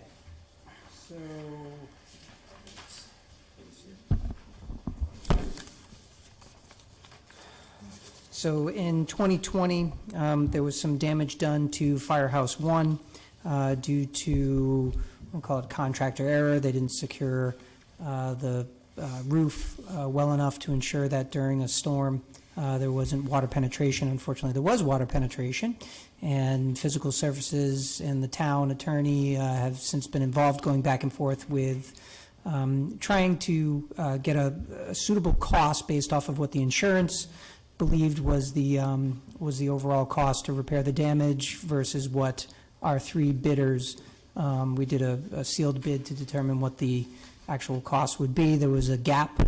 Ultimately, credit to physical services, Sally Katz, for negotiating to get them to almost double at least what they originally requested. However, there is still a gap between what they came up with and what we need to repair it. And now we're just kind of at that phase where, there's about a $11,000 gap, $11,000 gap between the two. We can't wait any longer. We do have some funding being held in retainage from the contractor. We'd like to work something out with the initial contractor, but I don't think we can wait any longer. I think it's time to do the repairs and move forward to get that building back up to its full use. And I don't know if, I'm happy to answer any questions, or Sally's here as well to chime in. Any questions for Gary on this item? Don't run away. I have a question. Or more of a clarification. So the town will have to front the $10,200, and we're going to try to recover it from Eagle Rivet, is that correct? That's correct. Okay. Mr. Deputy Mayor. Mr. Town Manager, I have a question about, can you kind of run through the delay that we've seen? I mean, the roof was replaced in November, is that correct? I don't know when it was officially considered complete. Do you remember the timeline? I want to say damage was It was September. Sally Katz, Director of Physical Services. The roof itself was completed approximately 4 weeks after this damage. The delay occurred because the damage occurred. The company, Eagle Rivet, had to notify their insurance company. Their insurance adjuster took a while to come out. Upon reviewing the damage, the insurance adjuster took time before that person put in their report. Once they put in report, I had been in contact with their insurance company. The representative for the insurance company took a while to say that she was meeting with her people, and I had been very strong saying that we wanted to get this done as this was water infiltration. And then they did come back with a low amount. There was time we took the qualifications that they used to make their determination of what they were going to give us. We then took that information and went out to a sealed bid, which meant that we needed to put out an RFP, we needed to give notice, we did a thorough walkthrough with all potential vendors. We then gave the vendors the time to be able to source and price materials. They then had, the sealed bids came back. We then opened the bids, realized and saw that our assumptions were correct and that the cost of making the repairs far exceeded what they were originally going to give to us. We contacted the company again, shared the information that we had gotten from the sealed bids to AIG. They then went, and it took a number of weeks and phone calls, not only from myself, but also our attorney, to have them render a final number. So yes, this has been weeks and months in the making, but it has not been for lack of attention to it. We've been pressing the insurance company, and we've also been pressing the president of Eagle Rivet to exert pressure from their side onto the insurance company to get this rectified. And we are continuing those conversations with our attorney and their insurance company to make up that delta. There is apparently a clause in the policy that Eagle Rivet took out about a deduct from certain payouts. And so we have made it clear that we want to be made whole. But in the interim, as of right now, we are sitting on a bid that has a deadline as to the cost. And also for the people who occupy that firehouse, they've been without a full facility for a number of months. 7 months. Yeah, because of nothing that they've done. Isn't it customary to basically secure the building? If we had all this water infiltration, it saturated the insulation, it's up in the ceiling, wouldn't it have been prudent to open the ceilings up and get some dehumidifiers in there and dry the whole structure out while we were waiting for Right. appraisers to look at it and to get bids to repair it? I mean, Well, we have had openings, we had fans going, we did take certain measures to do that, to dry it out. The damage that's been done, which is mostly in the attic to it, except for some of the water spots on the ceiling, have been dried out, but the insulation has been, we needed to let the insurance adjuster and to come in and see it. Right. And it's not an easy place to get to and to take it out, and quite frankly, I didn't want any of our staff or the firefighters to go up in there who are not, bonded professionals in doing that, to go up there and start removing things, waiting to see that to happen. But we also tried to not have any additional damage happen. I haven't been in the building myself, as you know, it's closed to the public, but I've talked to a number of volunteers that say that the contents of the third level, a lot of that material, their property, their trophy cases and memorabilia and those kind of things have been damaged as a result of the damp conditions in there. I find that discouraging to hear that. Well, Chief Bailey has been significantly involved in all of this, and so I had not heard anything about a specific trophy case or anything else like that. I certainly understand that if the chief was made aware of it, I would know about it. And he's also been taking steps to secure any items and to take out, remove any items that to secure them from any further damage. And then I just had one kind of technical question, but this antimicrobial agent that they're spraying in some of the areas, wouldn't it be prudent to do it in all the areas that we're opening up, or? They're doing it in any of the affected areas that they are going to be removing in, yes. Okay. Yes. Yeah, okay. Thank you. Thank you, Mr. Deputy Mayor. Any questions for Sally? Thank you, Sally. Do we have a motion? Sure, Mayor. I'll make the motion to award the contract to General Builders of Weathersfield, Connecticut, in the amount of $68,000 to complete repairs to Firehouse 1. Second. Okay. And actually, with discussion, I do see that they are a Weathersfield company. Yes, they are. So is there a 10% discount?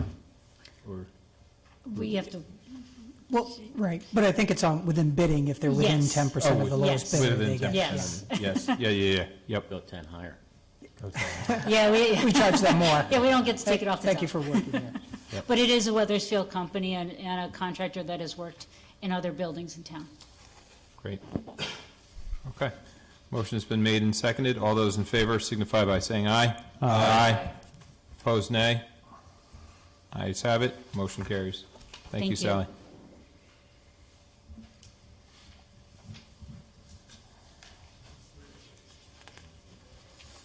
Now, we have removed the Hanmer boiler for the time being, and we've got the new piece you are trying to get. So I'll do the quick intro that, and I don't know if Pete's listening in, but this was a last-minute addition because the state actually released some funding for municipalities to apply for an affordable housing grant. As we discussed during the budget, this is a year that we have to complete our affordable housing grant, and there's an opportunity for us to secure some funding, but we need council authorization because it is first come, first served. We wanted to make sure we had it on the agenda as soon as possible.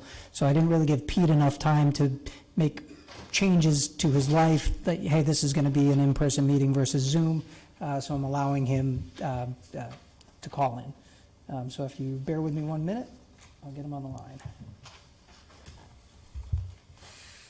And does everybody have in front of them substitute B5?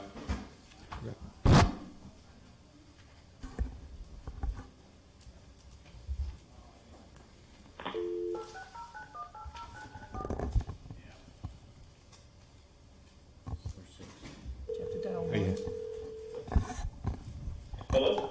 Peter? Yes. It's Gary Evans. You're live in the town of Weathersfield. No, I just gave a quick introduction. I don't know if you're listening remotely. Yes, I am. But I'm going to hand it over to you to fill in or answer any questions that they may have. Okay. Great. So just looking at this, this is and it's relatively new. It came to us, actually, round 2 began June 4th. I do remember seeing this in my inbox on Friday. So thank you, Mr. Town Manager, and for Peter to get this to our agenda to act on it today. It is a $15,000 grant, and I believe it is from the Thriving Connecticut Communities grant. This is a yearly grant that they provide, or? With funding. So it's a Connecticut Department of Housing grant. This is the second round of funding that they've made available since the legislators decided to require municipalities to prepare an affordable housing plan every 5 years. So we're fortunate that they've offered this funding for us to actually do the required statutory planning process. So the amount of funding available would probably cover about 40% of the remaining communities who have not received the funding. Fortunately, we are one of the eligible communities and would love to get in the queue ahead of some of our competing communities. So that's why we've tried to quickly add it to your agenda so that you could take it up for consideration this evening. Okay. Thank you, Peter. And does anybody have any questions for either Peter or for Mr. Town Manager on this application for $15,000 grant? My only question, Peter, have we ever applied for this in the past, and have we been successful? There was one round previously. We did not submit an application at that time with the hopes that there would be an additional round of funding. So no, we did not apply it, and therefore we were not obviously successful. Okay. Okay. Fingers crossed this time we do get it. Yes. Deputy Mayor Mazzarella has a question. Peter, how much did we budget for the plan itself? It was 50,000, but was that 2 different plans? Yeah, there actually was 3 different planning processes. We asked for funds to do the plan of conservation and development. We asked for funds to do the affordable housing plan, and then we asked for some additional funds to do some work regarding the Silas Deane Highway revitalization. I don't know where you ended up in your CIP process with that request, but I think the total, if I'm not mistaken, was $100,000, and I believe at one point it might have been knocked down a little bit. But yes, that was we asked for a total of $100,000 initially, anyway, when we went through the CIP process for those 3 documents. But this grant would only go towards the one housing plan, right? Affordable That's housing. correct. Yeah, it would only cover the affordable housing plan, one of the 3 requests. Maybe half of it, or you'd just be guessing? Or? Actually, there's no match required, so we would match, we would use the whole 15,000 and design the request for proposals to basically limit it to the 15,000. We wouldn't want to add any additional cost. And I've talked to some other communities, and they believe that, and some of them actually have limited it to the $15,000 grant. Peter, it's Gary. The 15,000, do you assume that'll cover most of it, all of it, part of it? That's what I was trying to say. Yes, we will match we will match our RFP to just spend the 15,000. And as I said, there are so if the consultant we will work with the consultant that we hire to limit it to $15,000 in cost. Thank you. So if town staff have to take on some of that responsibility, so be it. Okay. Thank you, Peter. Any other questions? Okay. Nope, we got to put a motion before us. Motion. I guess this is a new. Yeah. Would it be like the motion? To approve. Yeah, motion to approve a certified resolution authorizing the town manager to apply for and administer a planning grant application in the amount of $15,000 to the State of Connecticut Department of Housing for technical assistance in the preparation of an affordable housing plan. Second. Motion's been made and seconded. All those in favor signify by saying aye. Aye. Opposed, nay. Ayes have it. Motion carries. Councilman Biggs, you and I both raised our hand. We don't have to do that anymore. We're not on. So used to the screen. Yes. Thank you very much. Thanks. Okay. Item B6 is the donation of the pavilion from Friends of Eleanor Buck Wolf Nature Center. For those that were joining us last meeting, I believe it was the last meeting we discussed this, we had the folks from the Nature Center in. I do see Kathy Bagley here from Parks and Rec. Do you have some further information for us?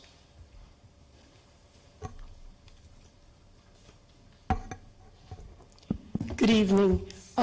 Pretty much everything, nothing has changed from the workshop presentation that we did last time.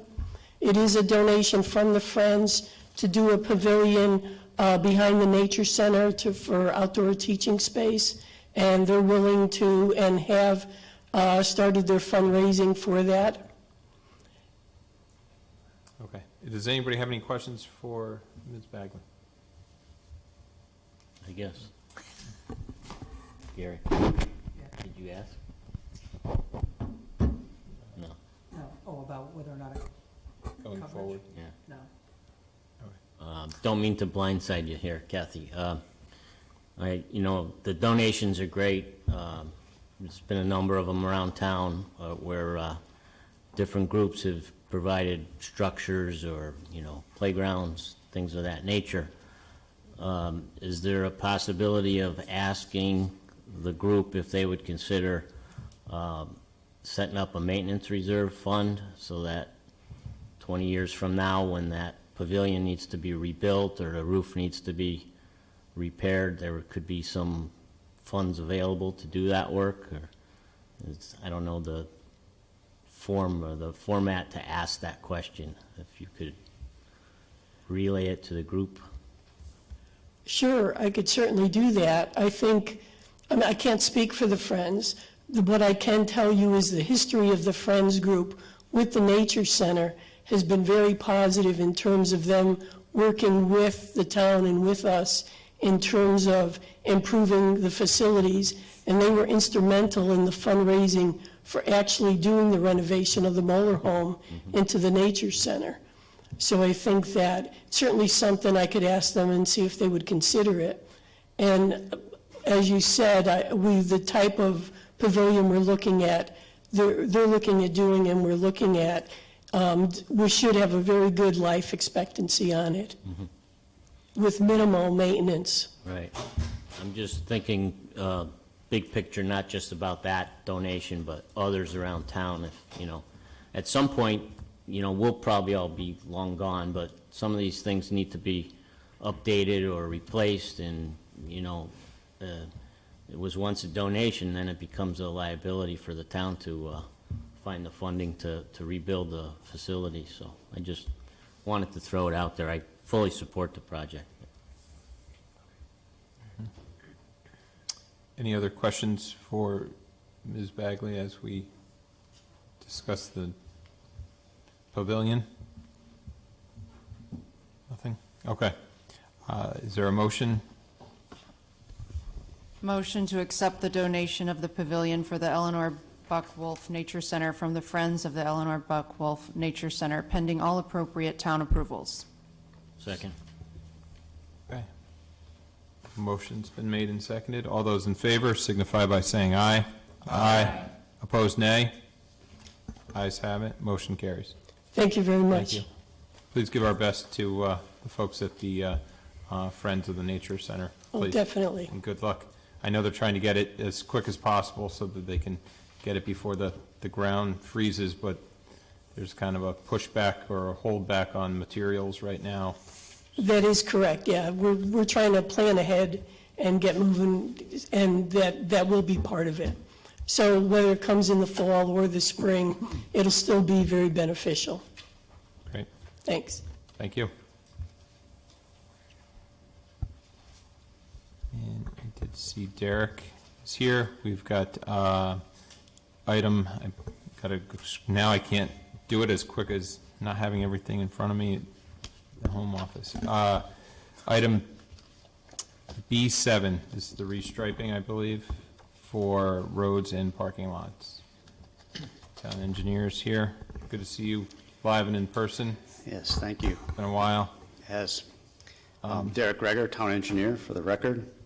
I'm here tonight for this item. We're preparing for our annual pavement marking program.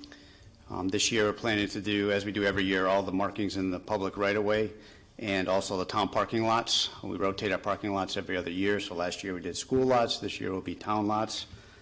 Every year, we've usually looked to the CROG bid. They put out a bid every winter for this type of work. And once again, the low bidder is Atlantic Pavement Marking out of Prospect. They've done this program for us a number of times in the past. Their costs are reasonable. So I'm here seeking approval of awarding the contract to them this year. Be happy to answer any questions anyone might have. Any questions for Derek on this? Just one observation, Derek. This striping has that reflective material in it. I don't know if it's silica or whatever, but it's glass beads. Glass bead. So I happened to be out last year when they striped the crosswalks, and if you walk by there like an hour after they do it, that is about as slippery as you can get. So I don't know if there's any way of them putting up cones or something.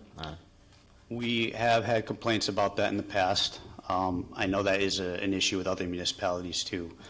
We do require them to take a backpack blower at least and blow off the excess beads to try and limit that. Usually after a day or two, everything kind of settles in, traffic going by, weather and whatnot. But we can, remind them of the need to do that. One of the issues, of course, is they do a lot of this work at night when traffic volumes are low. So running backpack blowers and they're not necessarily the best thing. But they are limited areas. It's not like they're doing it all the way down the street. So, we're aware of that. And we just kind of try and work with it as best we can. There are so many locations that, it's hard to cone off or know everything. But we're aware of it. I'll change my routes when you start the spraying. I just got a question for you. So we've already budgeted this. This is budgeted in, Yeah, this is for July 1, correct? Not Correct. mixing- Yeah, so this is currently based within the budget. It's in there. Yes, sir. right. Yep. Okay. Anybody with any questions for, Just quickly, was this the CROG bid number that was off? Or was Yes. it the other one? Okay. That is Just- correct. Just for a Scribner's error correction, the bid number is 6, I don't have it in front of me. 713. Okay, that's the First corrected. paragraph had 695. That is the corrected one? Okay. Yes. oh, okay. For item CROG solicitation 695 for traffic guidelines, but further on down, state contract CROG bid 713, and then attachments bid 713. That's the correct one. Got it. Yes. Okay. Thank you for that. Yep. Any questions for Derek while we're going on this? All those in favor signify by saying aye. Aye. Oh, did I not do a motion? Okay, sorry. Had that last motion in my mind. And meeting adjourned. Motion to award a contract to Atlantic Pavement Markings, Inc. for $50,000 to complete the items listed above. Second. Now, all those in favor signify by saying aye. Aye. Opposed, nay. Ayes have it, motion carries. And then Derek, don't go too far. We have got the Wolcott Hill work to be done. This, I believe, is the additional funding for the base material, or we're getting down to the base. I know you've come before council on a number of occasions to talk about this, and I think at one point you did mention that town staff had gone in and done borings there to look at it. So any additional information for that? Yeah, so back in October 2019, council approved acceptance of about $2.7 million in LOTCIP funding. When we got into the design phase, as you stated, there was some additional subsurface testing done, which indicated that a lot of this area is clay and a pretty deep layer of it. So with that, it required some redesign to the road. We're going to have to dig a little bit deeper, put extra base material down, geotextile fabric and under drains that weren't originally intended as part of the project. So with that, in addition to some other improvements, such as pedestrian signal upgrades at Victoria Road, as far as construction, these would be construction funds.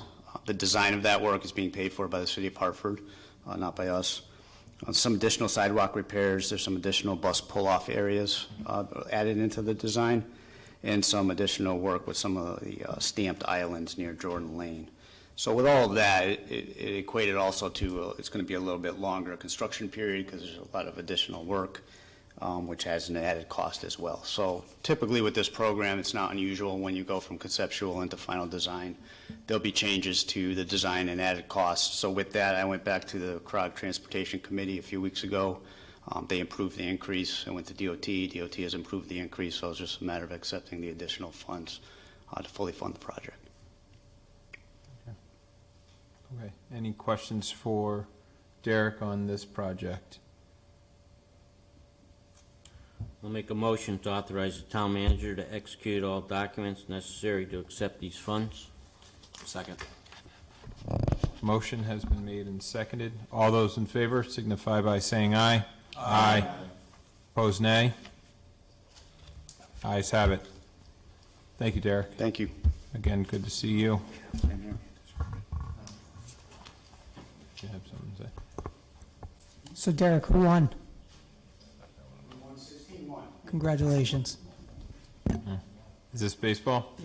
Oh, I hate to say, but my son lost 12-2 to town manager's son's team. I wasn't bringing it up to Lebanon, I wasn't. They are getting ice cream and pizza, though, after the game, so. They were both trying to figure out how to get the meeting over by 7 o'clock. I'm looking at, it's That's not why gonna there's been so happen. much tension between you two tonight. So congratulations, congratulations, Century 21 Orioles for the Majors, Little League Majors Championship game tonight. At least one of the Orioles are winning. Okay, everybody has in front of them the agenda, so I believe we have to approve 3 minutes. April 5th, May 6th, and May 17th. Refresh my memory, Mr. Town Manager, April 5th was a workshop meeting. Correct. We did not approve it on April 19th, as that was your budget presentation. Correct. May 6th was the regularly scheduled council meeting, Yes. but they were not, draft minutes were available, but they were not finalized for our May 17th meeting for this. Correct. We Operations, wasn't it? were working on deliberations and department head, well, yeah, so it would be budget workshops. Okay. That was on the 6th? Oh, was Thursday the 6th? Gotta look at a calendar. You might be right. 3rd, 4th, 5th. Yeah, I thought that was the That might have April been a 5th budget one. workshop.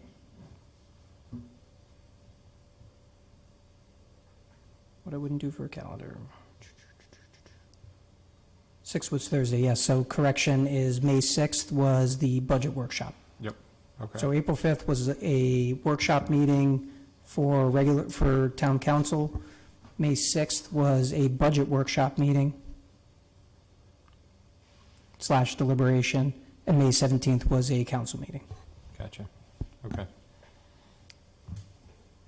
And those are in our packets, so anybody have any questions, additions, comments, corrections on those? Hearing none, can I get a motion to approve the minutes of, so go back up to April 5th, May 6th, and May 17th of this year? So moved? Second. Motion's been made and seconded. All those in favor signify by saying aye. Aye. Opposed, nay. Minutes are adopted. This is the second portion of our public comments, and is there anybody who would like to speak? Mr. Colantonio, please come up.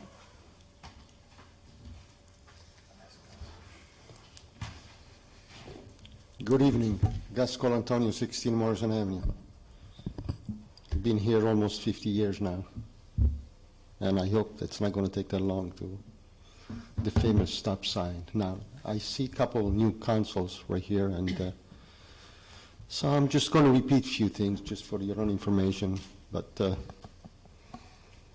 since before, I mean, I've been saying this very long time, and nobody's listening. But anyway, as I told you before, Morrison Avenue did not connect to Silas Dean Highway before 1955. Basically, if you were on Morrison Avenue, you had to go to Hillcrest, or that's it. That was the only way out. We do have pillars, by the way. I wonder why they had pillars on Morrison Avenue. And they were rebuilt and everything else, but I guess we used to have a rock on top of the pillars, which were not replaced. I don't know why. We had a meeting, we suggested it, but it says, no, if we put a rock up there, eventually it's going to fall down, it's going to create icing problems, this and that, it's fine. So, what did I say? In 1955, there was no true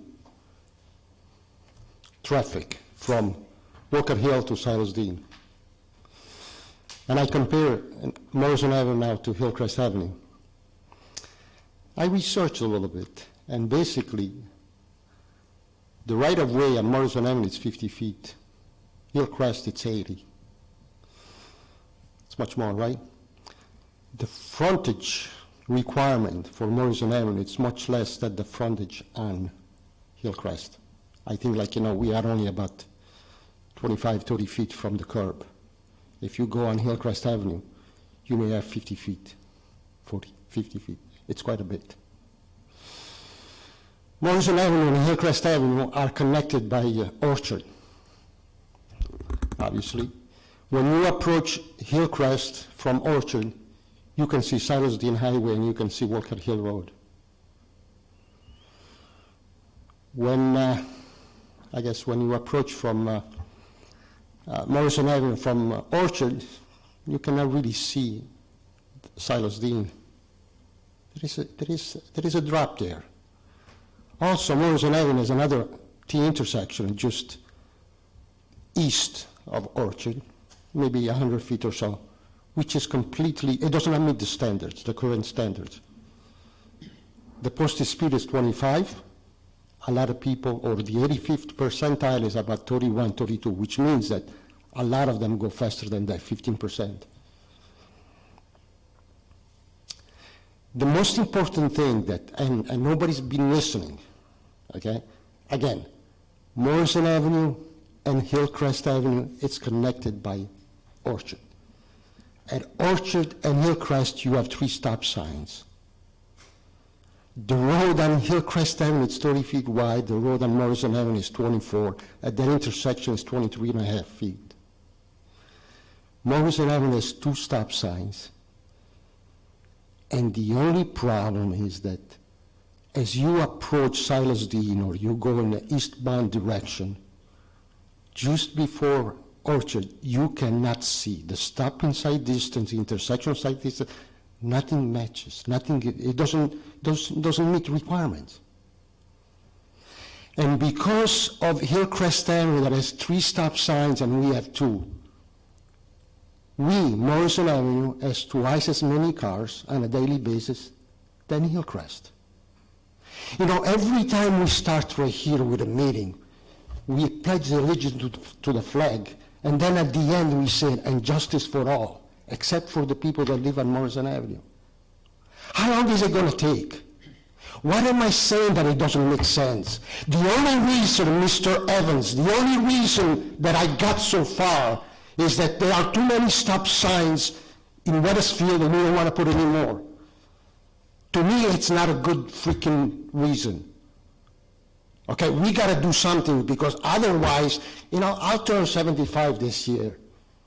And I always try to be nice and, but one of these days, I'm going to start really speaking my mind.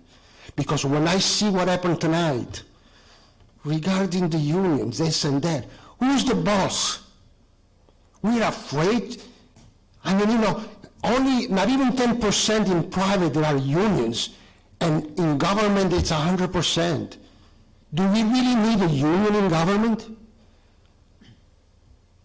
I'm shifting in a way because today was beautiful. Thank you for calling, Mr. Mayor. I appreciate it. It was a pleasant surprise, and I love to participate. But what you guys are doing, it's just political. What's wrong with a stop sign?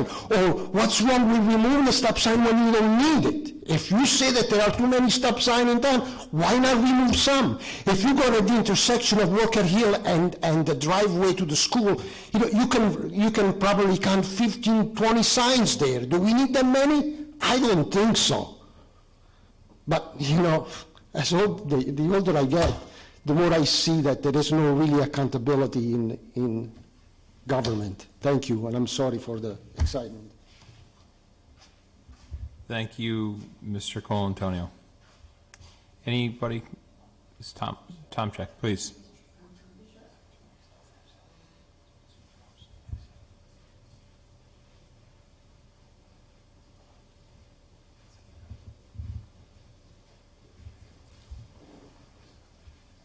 Karen Tomczyk again, President for AFSCME 1303-408.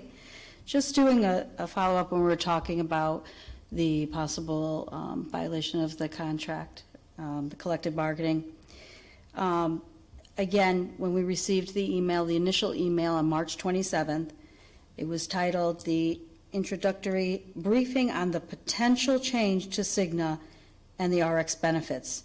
And within that email, it stated, "Exploring the viability associated with replacing Anthem with a new medical and pharmacy provider." And again, yes, we did have that webinar. We did see them. It was just the presidents and I believe department heads as well. We did not forward anything to our members because we thought it was going to be more discussions with the USI, as Mr. Monroe, as well as Mr. O'Neill. But nothing else had happened. And then all of a sudden, we get that email today. So we have not alerted our members until this morning in regards to it. If it was going to be on the budget, I just don't understand why we weren't notified earlier. That is our main thing. We understand the commitment to the taxpayers of the town and even to our members. And I wouldn't be doing my job if I wasn't to come here and talk to you in regards to it. Okay? Last year, just like they stated, in 2020, this was brought up. Same thing, we started off, it had a webinar, we met in person talking about it, and then nothing happened. Now to hear that they had discussions with the police officers as well as the Board of Ed, I thought we were all meeting as a group, and when I talked to some other presidents, they thought the same way.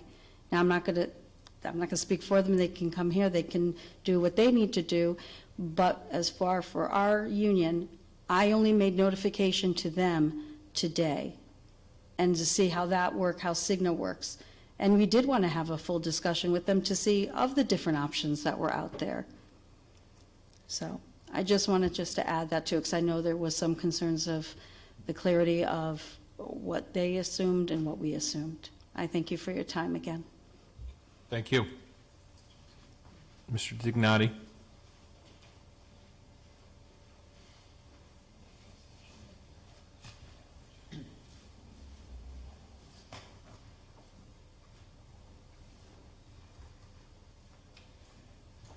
Anthony Dignati, 258 Longview Drive, lifelong resident, 38-year member of the Weathersfield Volunteer Fire Department, Fire Marshal, and Emergency Management Director. I'm also the past president of Local 818. When Mr. O'Neill and Mr. Monroe said tonight was absolutely correct. They did have the webinars, provided us with the information, and from the numbers, it sounds like a great deal. So as a taxpayer, it's a no-brainer. I appreciate that, because if the taxes go up, guess what? I pay them too. I know you folks pay me, but part of my salary goes back to the taxes. I think the whole question is, and I thank Councilman Forrest for bringing it up, is the 30-day notification. This happened last year. We sat through meetings. They told us we were going to change insurance carriers, and it never happened. So once again this year, we sat through meetings, and the town was very open about providing us with information. And again, this was back, Karen's got the dates, March 25th or early April. And then again, crickets from the corner office. We've heard nothing. So today, I looked at the agenda for the town council meeting, and I see that we're discussing it tonight. I notified Karen, who's a fellow union president, and I asked her, did you ever get notified about this? And she said no. I asked the other unions, they knew nothing about it. It appears the only union that knew something about it was the police union. Saturday I met with, or I shouldn't say met, I spoke to a police officer who pretty much told me our insurance is changing July 1. So the police officers knew about it. Nobody in this building knew about it from the union's perspective. So I don't know where this got lost, but 30 days is 30 days. I've had some of my members come, and again, I understand about the insurance and unions, I understand all that, but they've made medical procedures for July with Anthem, which were approved. So now what happens? Is Cigna going to say no? right? You know what I'm saying? So, again, if we knew about this 3 weeks ago, I'd like to know when the town made that decision to go to Cigna. And if they made it 3 weeks ago, it would have been simple, an email go out to tell the unions we're switching. We have no bargaining in this. The town can do whatever they want, and obviously they did. So I just think it wasn't handled professionally. It wasn't open as far as when the decision was made to the union. And again, I applaud Mr. O'Neill, Mr. Monroe. They provided us with everything we asked for early on, but nobody ever told us the decision was made. I read about it in the agenda. That's how the town employees found out about it. And if there was an email that went out or a memo, if I missed it, I'll be man enough to say I missed it, but I never saw one. So communications is back and forth. If the union did something wrong, management would be down our throats. It works both ways. It's about fairness. And I'm not even having a debate about if unions are good or not. It's about fairness. Take the union out of it, employees against management. I thank you for your time. Thank you. Anybody else? Mr. Young?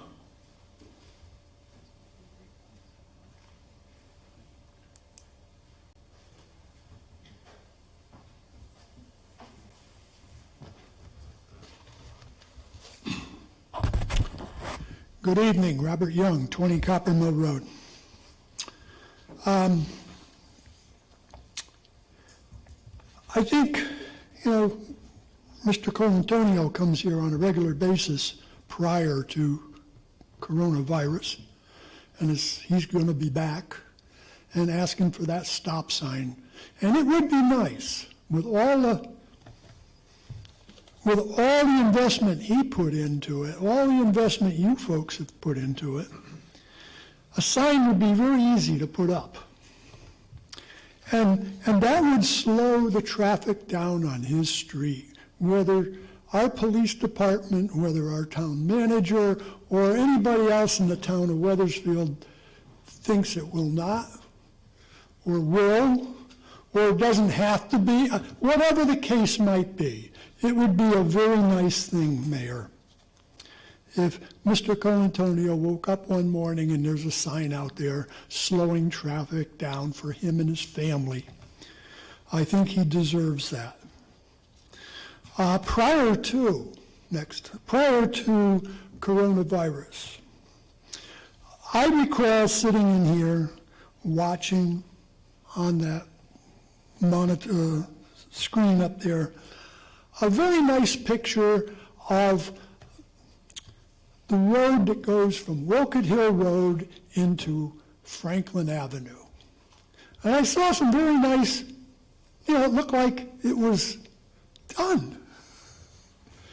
And it wasn't too long time thereafter, I headed up Wolcott Hill Road heading towards Franklin Avenue, and I ran into a road that was the most disgusting. It had holes, it had potholes, it had all kinds of garbage that nobody should put their car through. And that was at the beginning of COVID, and here we are at the end of COVID, and is it done? We're still talking about it. What's going on? You had a lot of time to do it. God damn, if this is the way you do business, this is why you have people like myself coming in here complaining all the time. If you did business the way business does business, you'd be satisfying your customer, and your customer moves on, and you don't see him anymore. But unfortunately, like with Mr. Colantonio, all he wants is a silly sign. And it says, stop, slow down in my neighborhood. Let's fix a road. Let's not just show a gorgeous picture of the road, and I thought it was done for some reason. I thought, when I drove up there and these big potholes and it was horrible. I don't drive up that road anymore. But that's the kind of road we have. and it takes forever to get anything done.